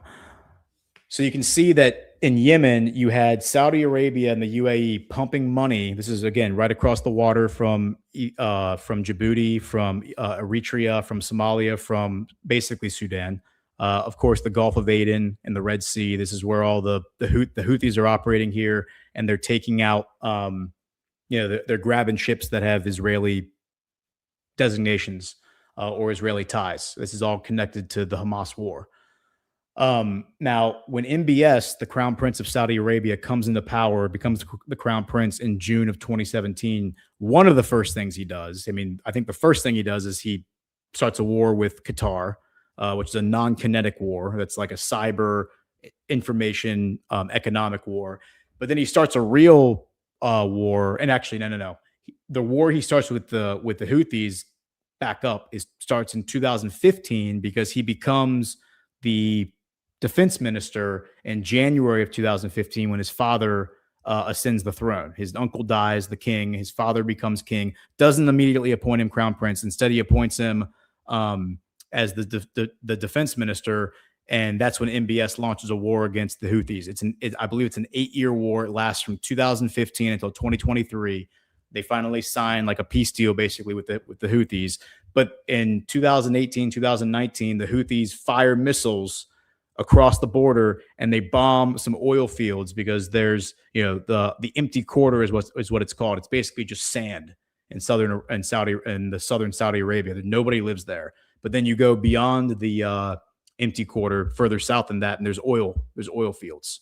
And so they were bombing the oil fields. So then Trump sends Patriot missile batteries, like missile defense arrays, to Saudi Arabia. They deploy them in 2019. And then Biden in 2021, I think it was, demands the Patriot batteries back. And then MBS has to send them back. And of course, that leads to more conflict with the Houthis, which doesn't get resolved until 2023. So at the same time, while this is happening over this 8-year period, the Saudis and the Emiratis, who are closely aligned, and right now there's a narrative that they're not aligned, but we'll talk about that in a second. They're pumping money into Yemen for this rebel group that's fighting the Houthis. So I hope you're tracking what I'm saying. But the Houthis operate in western Yemen, Sana'a. Okay, like the dark red, that's the Houthis. They're operating right there on the Red Sea, but they don't control the rest of Yemen. The rest of Yemen is, I think the traditional government's the gray, and then the light pink this is what the UAE and the Saudis have been funding, and they're fighting the Houthis, of course. Now, the Saudis have backed it's multiple tribes working together to fight the Houthis. The Saudis have been funding one tribe or one collection of tribes. The UAE had been fighting another collection of tribes. And now those the people that the UAE have been funding have now decided they want to be in charge, not the other guys. Like, they don't want to share power. So they're now fighting the Saudis. And that's what this article is about. Or they're now fighting, I'm sorry, the Saudi-backed proxies. And so this article is about, it says, the deepening rift between the Saudis and the Emiratis. And this is from The Economist. And so they're trying to present the idea that Mohammed bin Zayed, who's the leader of the UAE, and Mohammed bin Salman, who's the leader of Saudi Arabia, are now having a rift, which is bullshit, because Mohammed bin Zayed is arguably Mohammed bin Salman's number one international ally. He's the guy who convinces the Saudi elder to allow MBS to become crown prince and eventually king, which hasn't happened yet. He'll become king when his father dies, but he's the sovereign leader of Saudi Arabia now. And that's because MBZ said, I will help him. I will give him all the contacts he needs around the world. I'll give him all the contacts he needs in DC. I'll bring him under my wing. He is like his mentor almost. His geopolitical mentor. Makes no sense that they would be having a rift over the Houthis, But that's the narrative that we're being presented. Now, we have learned that the UAE has cut off funding to their group. They have ceded that this group has now gone rogue. Maybe the group was started receiving money or influence from MI6 or something. That would be my guess. But the point is that you have this major conflict now in Yemen that's unfolding, and it's spilling over across the water into Somalia. You obviously have the Sudanese civil war happening over there. There's things happening in Ethiopia. And if we go back to the map, Eritrea right here, arguably the most based president in the world is the president of Eritrea. I learned about this guy several years ago. He has always denied help from every country in the world. Every NGO has offered financial assistance to Eritrea, and he said, we would rather be poor than take your money. No thanks. We'll figure it out on our own. He's been in office for 30 years, and maybe he's not a good guy. I don't know, but everything I've seen him say publicly for the past 30 years has been first principles and based, and no thanks, but no thanks. We don't want your money. Bye. And of course, the regime characters in America, in DC, do not like this guy. So that kind of aligns with he's acting in earnest, and he's an earnest actor. So Eritrea isn't really much of a factor as far as I know, except for the fact that you have the Dahlak archipelago, which is this huge chain of islands. And as I understand it, almost all these islands are uninhabited, and there's paramilitary bases all over the place. MI6, Mossad, ISIS, I'm sure the CIA, every group in the world has a base somewhere in this archipelago, and they're all just a bunch of pirates who, they fund pirates, and the piracy that you hear about in the Red Sea, it's all happening in this area.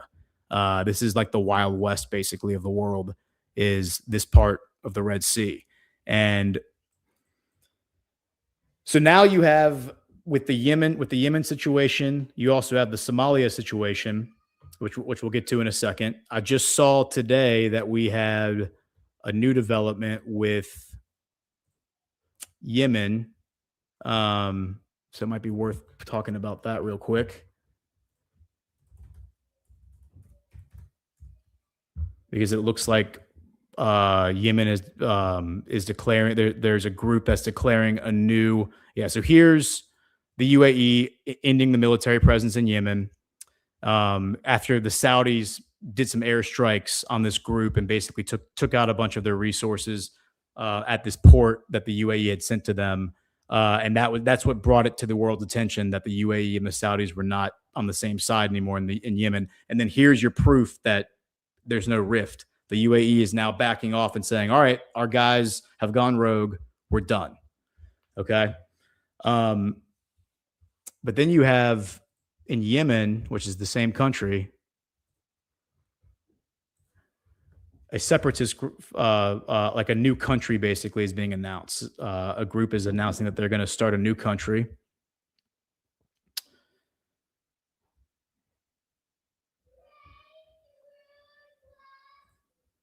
Okay, so here's from a different news outlet. You have Saudi Arabia is also, I'm sorry, this one. Saudi Arabia is also reportedly ending their military operation in eastern Yemen. So Saudi Arabia and the UAE are both, I guess, getting out of Yemen, which probably is a good sign. And then I saw a story. I was trying to pull it up, and maybe it's not important, but that Yemen was that there is a Yemen, like South Yemen was declaring its like independence. But you know, we don't. That's not a huge part of what I was trying to get at today. What I really wanted to talk about was Somalia, because I think we talked about it a little bit on Tuesday. We talked about this map that I found that I thought was pretty compelling. I sent it to Chris so I can pull it. It's right here. This woman, I started following her. She's from Ethiopia, and she seems like she has a lot of good intel. She's who I found this map from, this letter from 1944, the Ethiopian president calling for a proposal. This is a proposal to create a Jewish state, basically for the diaspora, instead of it, like this would have been Israel. This is 1944, and there is, you know, that little block with the dashed lines. I read this letter on Tuesday on the show. So what's interesting now is that you have this Somaliland thing emerging. Now, Somalia, I think traditionally was a Italian colony. Somaliland was a British colony, and so they have very different cultures, and that's why maybe this division or this split makes sense. But the point is that all this money is being pumped into this region right here. Going back to my map to kind of bring this all home, and like, why is Ghost talking about this so much? Right there, like the green circle, like this conflict zone, and the money that's being pumped in there is about, I think, regain, just like the other two circles that I have there. It's about, I think there's an earnest sovereign movement that's occurring there. MBS is very, very dead set on resurrecting this plan. You know, 20 years ago, 20 years ago, there was like the original sovereign alliance, which included Assad, it included Saddam Hussein, it included Gaddafi, not necessarily all like on the up and up characters, but just people who were not central bank controlled puppets. They were all trying to work together to develop like economic development projects. And they've all been either killed or thrown out of office since. They didn't have the right military backing. They didn't have Russia on their side. They didn't have Putin on their side at the time. You know, again, this is late 2000s. But there was a proposal at the time to build a bridge between Yemen and Djibouti. So if we go right over here, we've talked about this on the show before, but there's a proposal to extend a bridge from this side, from Yemen to Djibouti, a rail bridge, and build a railroad. And that would connect the continent of Africa. That would provide a critical connection point between the continent of Africa and the Arabian Peninsula. Because right now, the only way to get to Africa on land is through Cairo, basically, like through Israel, Cairo, the Sinai Peninsula, you know, the biblical lands. And if you consider that what we've been talking about in the past is a bridge that goes from Alaska to Russia, like a railroad, the railroad comes through Russia. Yes, it goes down to Korea, but it also goes across Russia, through Kazakhstan, which is right here, around the Caspian Sea, through the Middle East, whether you go through the Caucasus or you go through Turkmenistan. I would think you probably go through Turkmenistan, wrap around northern Iran. All this railroad, by the way, is already built. This was being built in 2023 and 2022. We've covered those stories before. Putin was behind all of it, building a railroad. It's all part of the North-South Transportation Corridor, which is the Shanghai Cooperation Organization, which again is China. So you got China and Russia working together to build this railroad out all around the Caspian Sea. That railroad's already built. So and then Trump signed that $4 billion railroad deal, $4.4 billion to build a railroad across Kazakhstan. All right. So then you run the railroad across Kazakhstan. And by the way, Kazakhstan already has a bunch of railroad, but I think this is to give them high speed rail. I think it's to, we're going to be putting American engines, like American trains in Kazakhstan. Putin, around the same time, this is like a few months ago, signed an initiative to build 2,500 kilometers of railroad across Russia, a high speed railroad, which would represent the largest high speed rail network in the world. So Putin's building his railroad out in Russia. Trump is building a railroad in Kazakhstan. Putin and Xi have already built a railroad around the Caspian Sea. Assad was trying to get a railroad built between Tehran and Damascus. There is some railroad, but the Middle East is a quagmire. But if you can get the railroad built properly, and the Ottomans had a railroad that ran from Turkey all the way down the Levant to Cairo. If you can get that Ottoman railroad rebuilt, it can run to Baghdad, it can run to Erbil, it can run to Tehran. But really, I think the key node was always Damascus and Aleppo. I think Aleppo was one of the biggest nodes, and then Damascus was the other one, Damascus being down here. So you got Damascus and Aleppo being major nodes. But if you can connect those railroads, you can then get all the way to, obviously, either Israel or Saudi Arabia. Saudi Arabia has been building hundreds and hundreds and hundreds of miles of high-speed railroad with Chinese contractors for the past 5 years. They built 500 miles between Medina and Mecca. Medina and Mecca. So here's Medina right here. That's one of the holy cities. The other holy city is Mecca, which is right. It's not far from it. Where did Mecca go?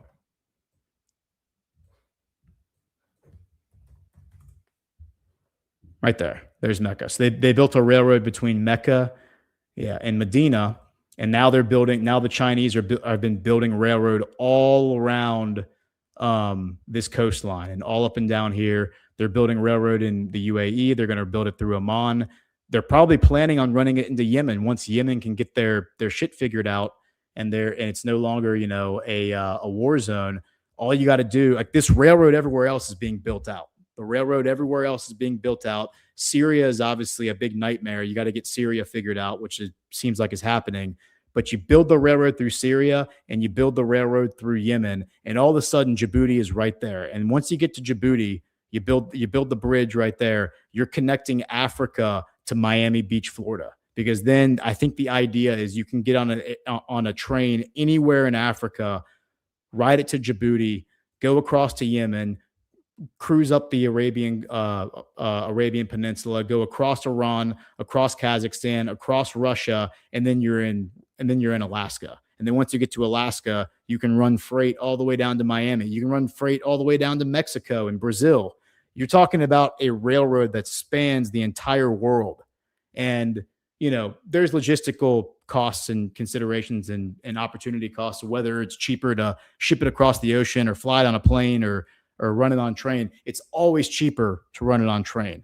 All right. I mean, obviously, between southern Chile and Poland, there's it's probably a combination of putting it on a boat, putting it on a railroad. But the idea is that if you can get one continuous railroad all around the world, that represents world peace. Because once the economy that's going to come with railroad, because railroad is very cheap. It's very cheap to ship things by rail. And that's what the Transcontinental Railroad was all about. That's what the Trans-Siberia Railroad was all about. Those were the mid 1800s. The same people, by the way, were working on those together. That's Matt Ehret has talked about that. Abraham Lincoln, Tsar Alexander, Tsar Alexander II with the Trans-Siberia Railroad. Moving freight across long distances is always cheapest on rail. So if you can get a railroad system that spans the entire world, that represents the potential for actual world peace, because then the interest all shifts to economic. Like, it costs me money now. It costs me money to bomb something if I'm bombing a site where the railroad that I'm using to ship stuff is then being blown up in a war. And G Money actually talks about this with Bitcoin. If you are invested in Bitcoin and I'm invested in Bitcoin, you're country A, I'm country B. This is an interesting idea. This is Soft War, by the way, that white paper that G Money always talks about. The idea is that if you're mining Bitcoin using these data centers in your country, and I'm mining Bitcoin using data centers in my country, if I bomb your country and blow up those data centers, that's going to bring down the price of Bitcoin. And if my economy is largely tied to Bitcoin, I'm hurting my own economy now by blowing up, kinetically bombing your country. The incentive for kinetic war effectively goes away, like widespread, like large scale kinetic war, where you're bombing cities, you're bombing data centers, because I could actually cut off my own nose to spite my face if I do that. That's the whole idea of software. A similar principle can be applied with railroad. If I'm bombing countries where a railroad exists that benefits me, I'm blowing up my own infrastructure, right? It's one of the reasons that economic trade deals is the best way to establish peace and thwart the threat of war. So that's what I think is really a major part of what's happening right here. It's not only about controlling the traditional Red Sea, Suez Canal trade route, the original, the traditional trade route for Southeast Asia. Southeast Asia, this is 35% of all global trade right here. Most of the world's population right here on the screen, Southeast Asia. You ship it to Mumbai, you put it on a boat, and then you sail it from Mumbai through the Gulf of Aden, past Djibouti, up the Red Sea, through the Suez Canal, which is man-made, and then to the Mediterranean. And then from there, you go wherever you need to go. You go to Europe, you go to the Black Sea, you go to Ukraine, you go to Russia. All right. So the North-South Transportation Corridor is now offering an alternative route, which is instead of going through the Gulf of Aden, you go to the Gulf of Oman, you unload at Bandar Abbas, and then you put it on a train, because again, trains are just cheaper and they're also faster. They're way faster than boats if you can find a land route. And then you ship it from Bandar Abbas to Tehran, from Tehran to Baku, from Baku up to Volgograd, and then from Volgograd to Moscow. And then from Moscow, you can get anywhere in Northern Europe. You can go to Minsk, you can go to Berlin, you can go to Warsaw. So, and I think what the Shanghai Cooperation Organization says is that on average, it's like a 30 or 40-day trip. If you go through the Gulf of Aden and you go through the Suez Canal, like by boat, if you're shipping it by boat and you're trying to get to Central Europe, okay, it's like, I think, or I'm sorry, if you're shipping it by boat and you're trying to get to Northern Europe, which is like Finland or like the northern part of Russia, it's like a 40-day trip. But if you do it by the North-South Transportation Corridor, which is through Iran, through Baku, up through Moscow, it's like a 25-day trip or a 30-day trip. You basically shave 30%, 20 to 30% off of your shipping. So you're saving like 10 to 15 days and moving freight from Southeast Asia, which is Mumbai, India, to Europe by doing this alternate route. And by the way, from a consumer standpoint, like if I'm a company trying to move freight around, the more options I have, if I can look at my options and say, well, I can send it through the Suez Canal, I can send it through Bandar Abbas in Iran. Here's price A, here's price B. That's the free market giving you options. And then now those two logistic routes have to compete with one another to offer more value. I can give it to you for cheaper. I can give it to you for faster. Faster means value. Cheaper means value. So, and then in value is what drives the free market, right? Like all things equal, if we all are selling the same car, right? We're all selling the exact same car. If you price the car $10,000 more than I price the car, who's going to sell more cars? I'm going to sell more cars. All right. Now, if we're selling the exact same car and we price it at the exact same price, if I say, hey, if you come buy my car, I'm going to throw in a 5-year warranty. He's not, but I'm going to throw in a 5-year warranty. Who's going to sell more cars? I'm going to sell more cars. That's value. I'm offering more for less. It's just basic economics. So how do you create world peace? How do you stop a place like Africa from killing itself, which is what it's been doing for the past century plus, longer than that? you offer value, you create value, you create economic opportunity, and you offer an alternative to conflict. Because traditionally in Africa, the model has been, from the individual mindset, warlords, hey, kinetic conquest, taking over a village violently, taking over a gold mine, taking over a drug trade, taking over whatever, an oil field with violence is the quickest way to acquire wealth. Well, what if there's a better way to acquire wealth because it's more stable? It may not be as fast as rolling in with guns and taking over a town, but long term, there's a lot more stability. If that is a more viable path, human nature is, I'm going to pick that path over the conflict. So I hope that rant made sense, that there wasn't really as much news surrounding it, but we did talk about the whole Somaliland, Somalia thing.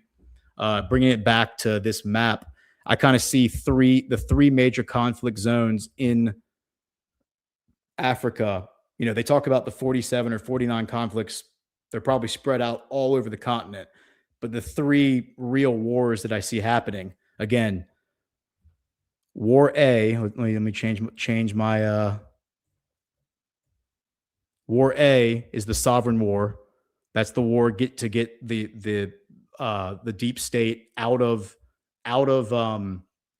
West Africa, and becomes, in my opinion, the case study to prove how quickly you can pull a primitive society, Burkina Faso being the best model, I think, how quickly you can pull Burkina Faso out of the Stone Age, because 80% of the country doesn't have electricity. Build them a nuclear power plant, which is what Putin has already signed a deal this past summer to do. How quickly you can bring them up to first world living standards. We're gonna see that over the next couple of years, how fast that happens. Conflict B is this one. That's the Congo. That's $24 trillion worth of rare earth minerals, but more importantly, control over those minerals. More importantly, the rare earth minerals you need for high-tech manufacturing. Okay? And then now conflict C is now the Horn of Africa. I think conflict C is really about the global supply, like the global logistics trade, like maritime trade, potentially railroad, control over logistics, which logistics is a major, major part of any economy. It is the thing that drives all economy is logistics. And by the way, our good friend General Quast, what's the company that he created for space? Is logistics. How do you move something back when Elon Musk goes and mines an asteroid? How does he get it back to Earth?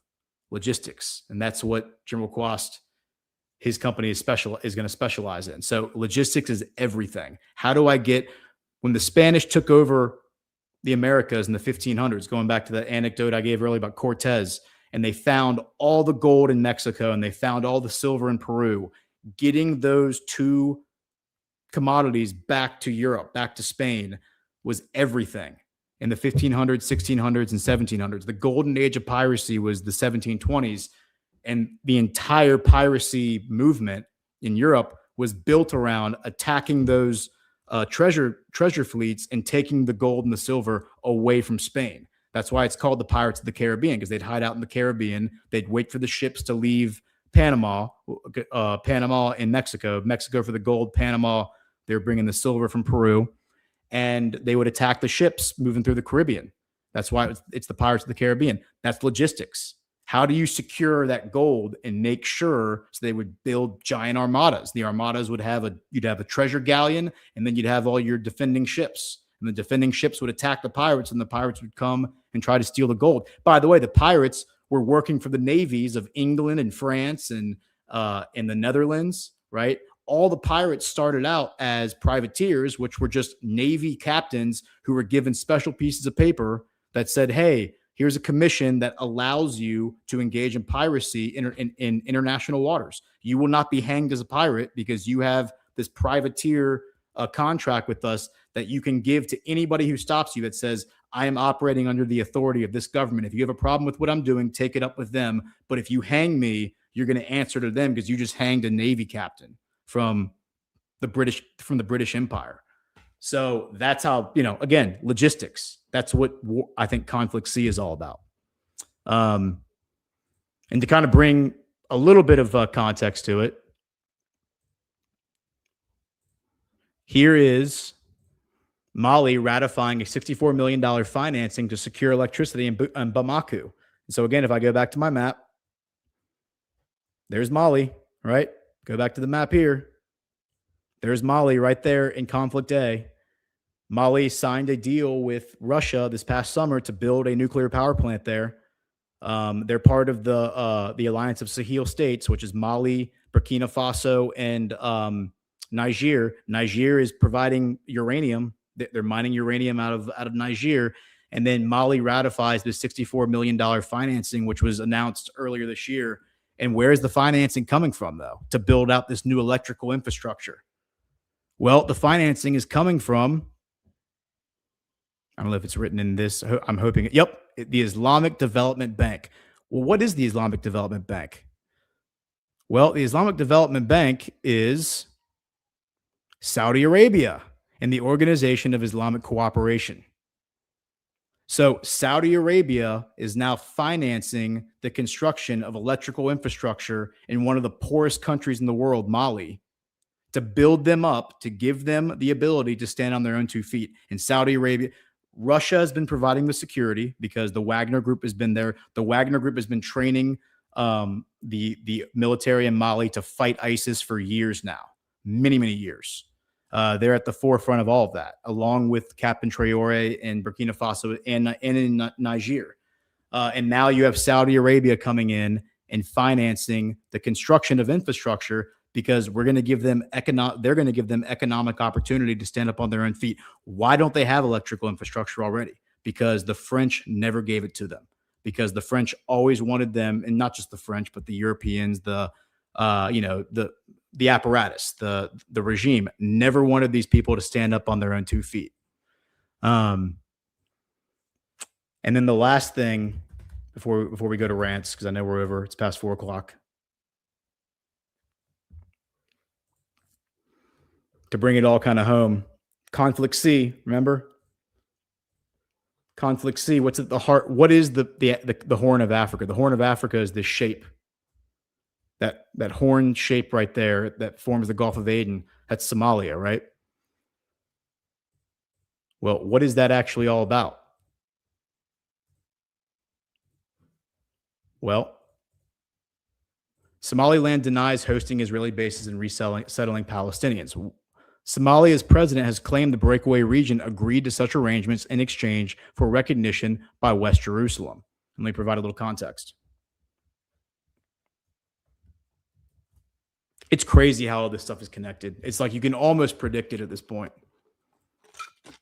Once you start to hear about something, you're like, huh, I wonder if this is what's actually happening here. So here's RT.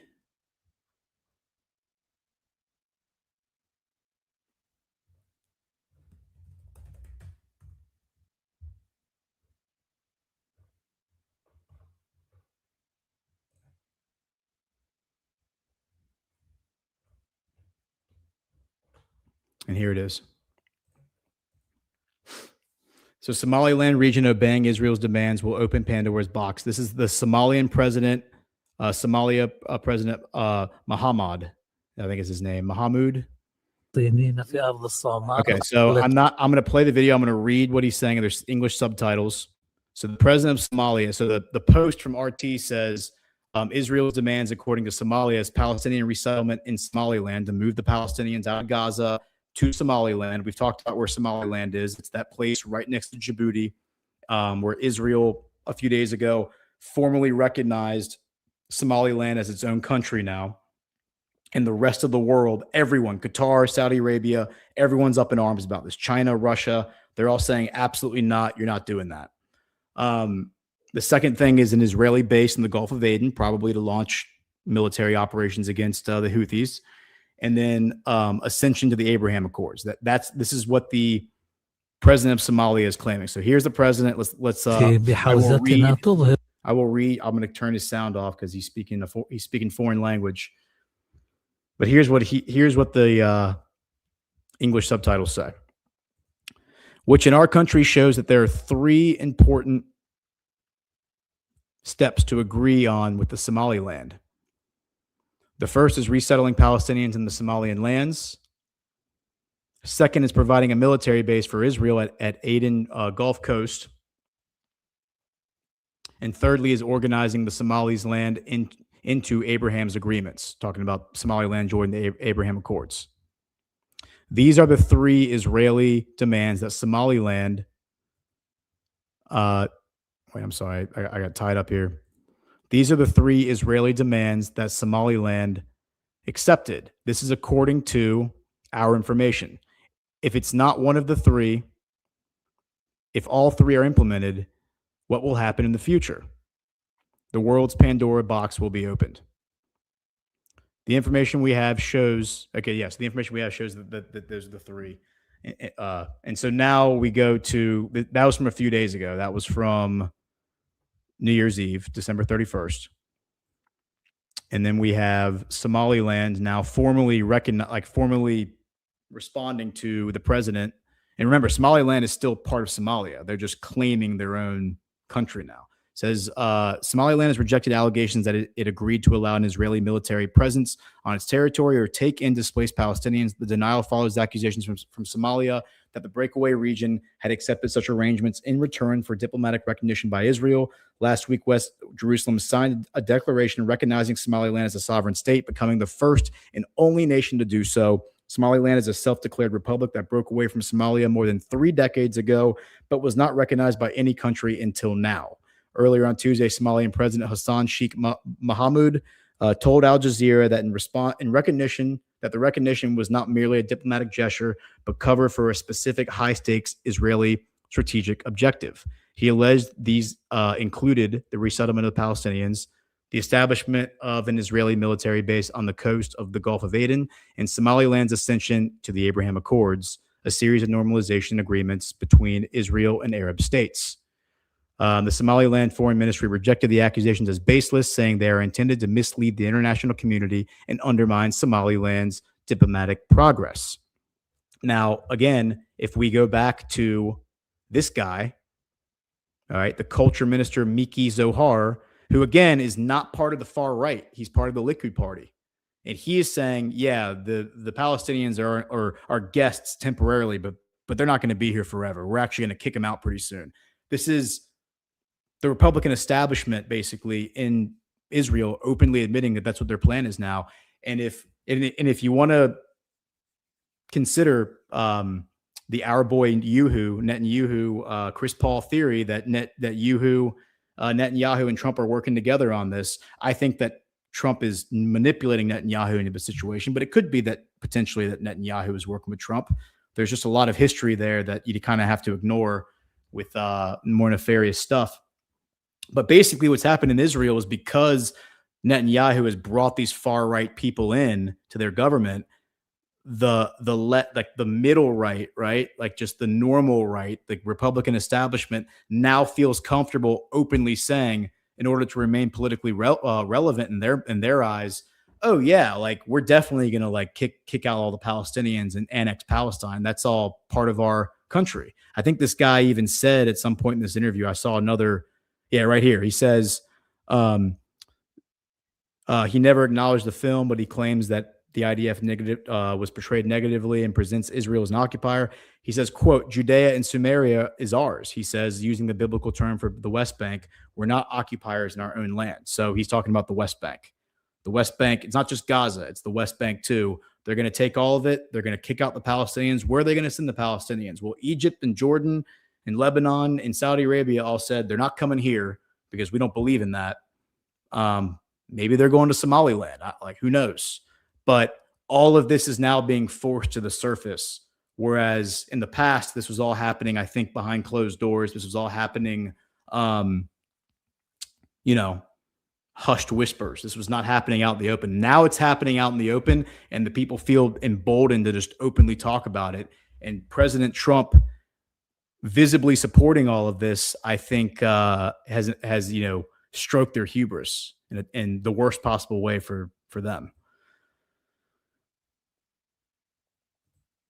Yeah. So anyway,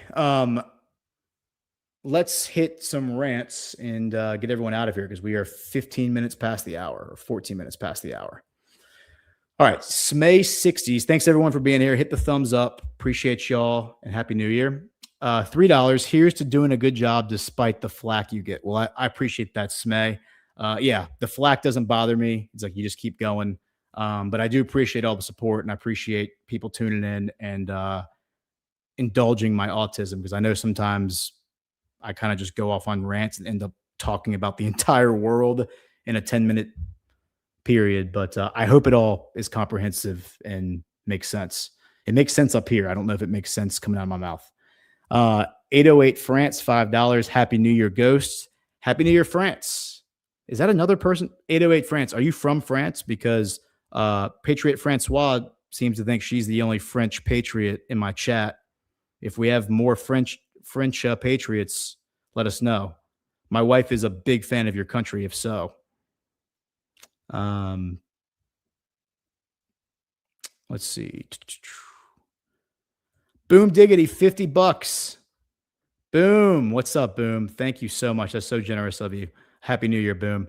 Does one eat pirate booty while watching the Pirates of Djibouti?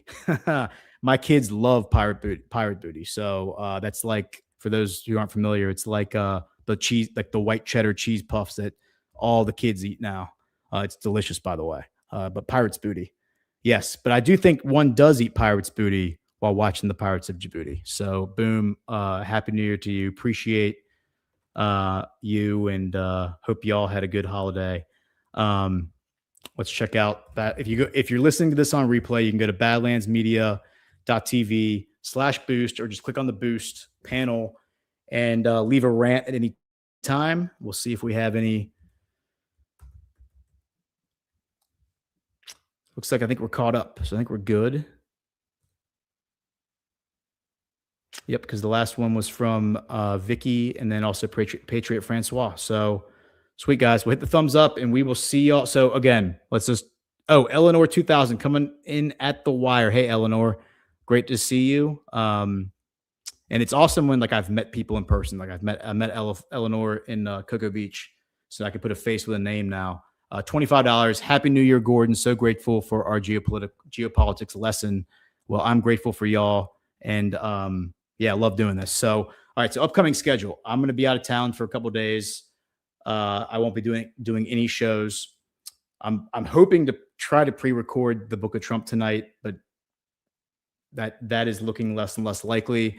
So maybe we'll get the Book of Trump pre-recorded, but we're definitely not going to have a geopolitics show on Tuesday. So the next time this show will air will be next Friday. The next time I will be on air will be on Thursday, The Choice with Ash, but we will also be joined by special guest General Quast, and we are extremely excited about that. That'll be to discuss the first episode of season 2 of The Chosen. So if you have been watching that show, the past couple episodes, we were doing the Christmas specials. We also did the season 1 recap. So this upcoming Thursday is going to be season 2, episode 1. So go watch that. And then we'll be joined by General Quast to discuss it. Very excited for that. 808 France coming in the wire, $5. Hey, would love to send your kids some of my Hawaiian themed coloring books. That would be awesome. Send me a DM and we can try to figure that out. Appreciate all of y'all's generosity and being here. I might try to switch for daily with Alpha if he's available, if he's able to do so. So maybe I'll be on Badlands Daily on Thursday morning. But if I'm not, then it's all good. So anyway, hope all y'all have a good week, because I'm not going to see y'all again probably till next week. Hit the thumbs up, and thanks again for everything. Happy New Year. Let me hit the music. Geopolitics with Ghost. Y'all have a good weekend.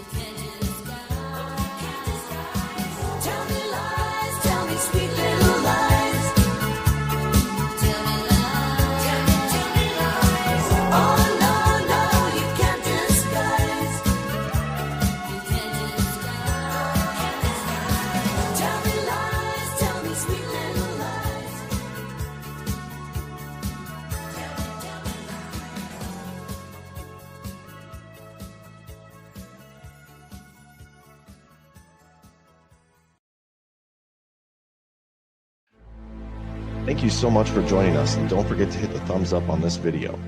And a special thank you to all of our advertising partners. Please remember to shift your dollars to support those businesses that support Badlands Media.